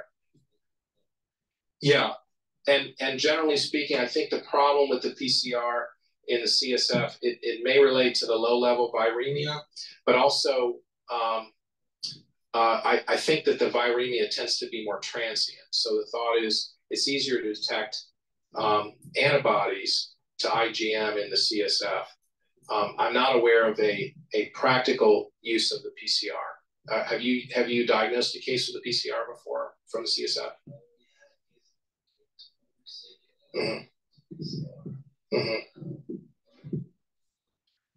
Yeah, and that brings up an important point about, a common question that we get is, how do you order West Nile virus serology or West Nile virus tests? Of course, they go through the state health departments. So generally speaking, if you suspect a West Nile virus case, you notify the state health department, they do the testing, and if they need to refer the case further to the CDC, they have the capability to do that. There may be some PCR tests, but again, I think you have to question a single PCR value, and to my understanding, serology is still considered the gold standard over the PCR. So, but if we can chat about whether that has changed. I'm not aware that it has, but now what is interesting here is that this video was done. This lecture was done 12 years ago. So the advancements in PCR in terms of other tissues and applying it to understand which type of pathogens are in certain types of tissues have improved. All right. For West Nile, I'd have to look at what the standard is. It's probably still IgM, but just keep that in mind.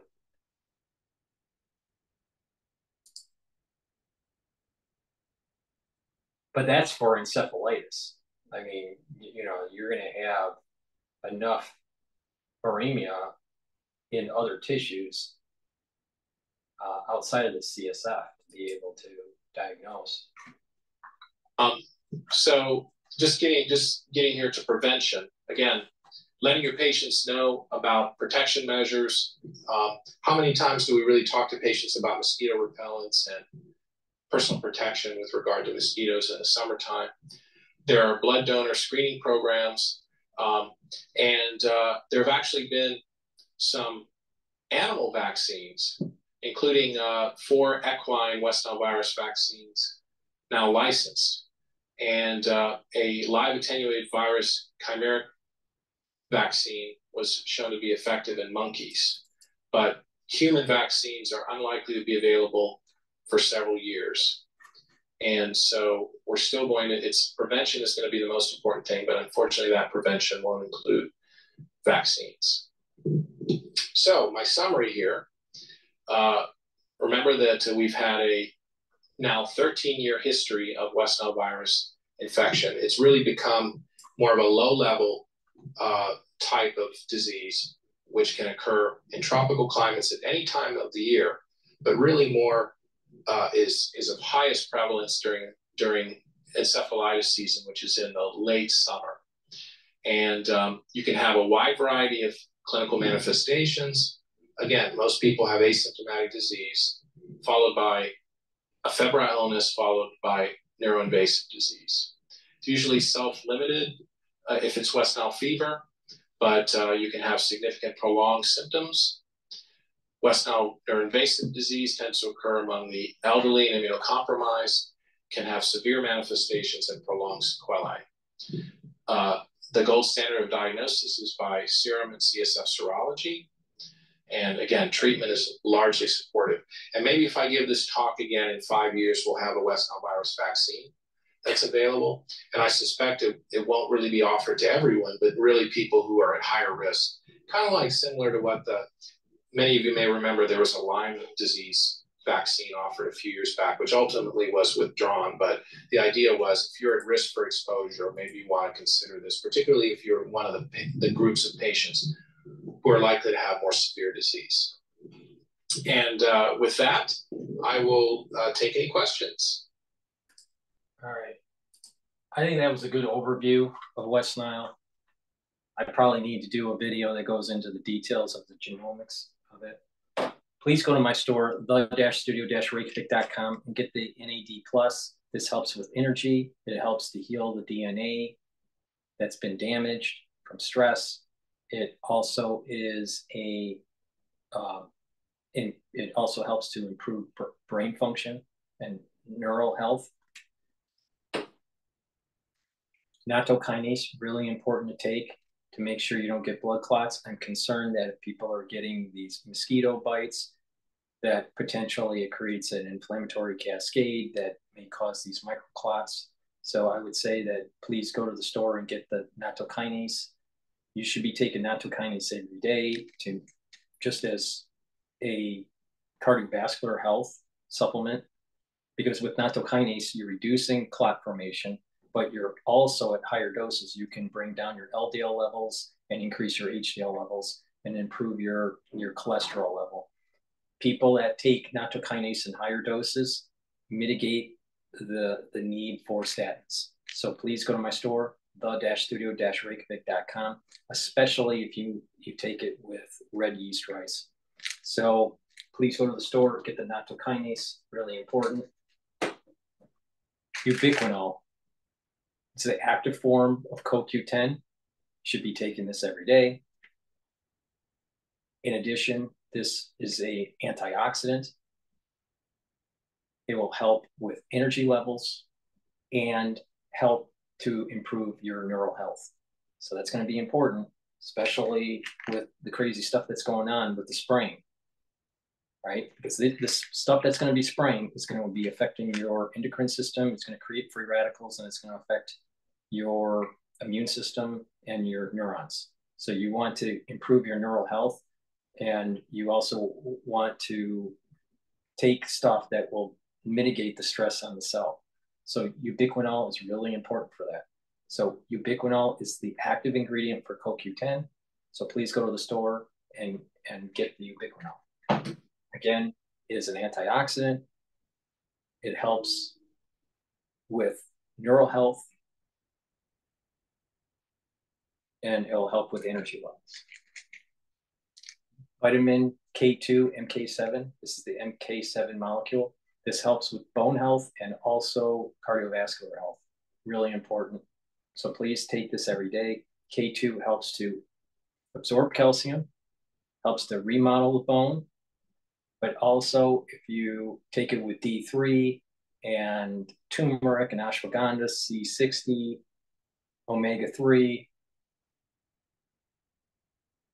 and nattokinase, what you'll notice is that you're mitigating the chances of building up plaque, and the plaque that you did build up over the years can slowly reduce.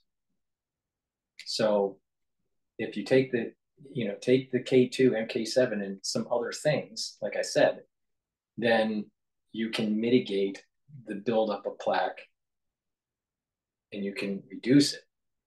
So it's cardiovascular health and for bone health. It's a great supplement. You should be taking that every day. So I've given you ways to mitigate the problem. It's important to detoxify your body. Detoxify your body by taking the NAC, by taking the zeolite, right, and bringing down those free radicals. You want to bring down those free radicals with the C60, and you want to bring down those free radicals with ubiquinol, and the NAC also helps with bringing down free radicals because it brings up the glutathione.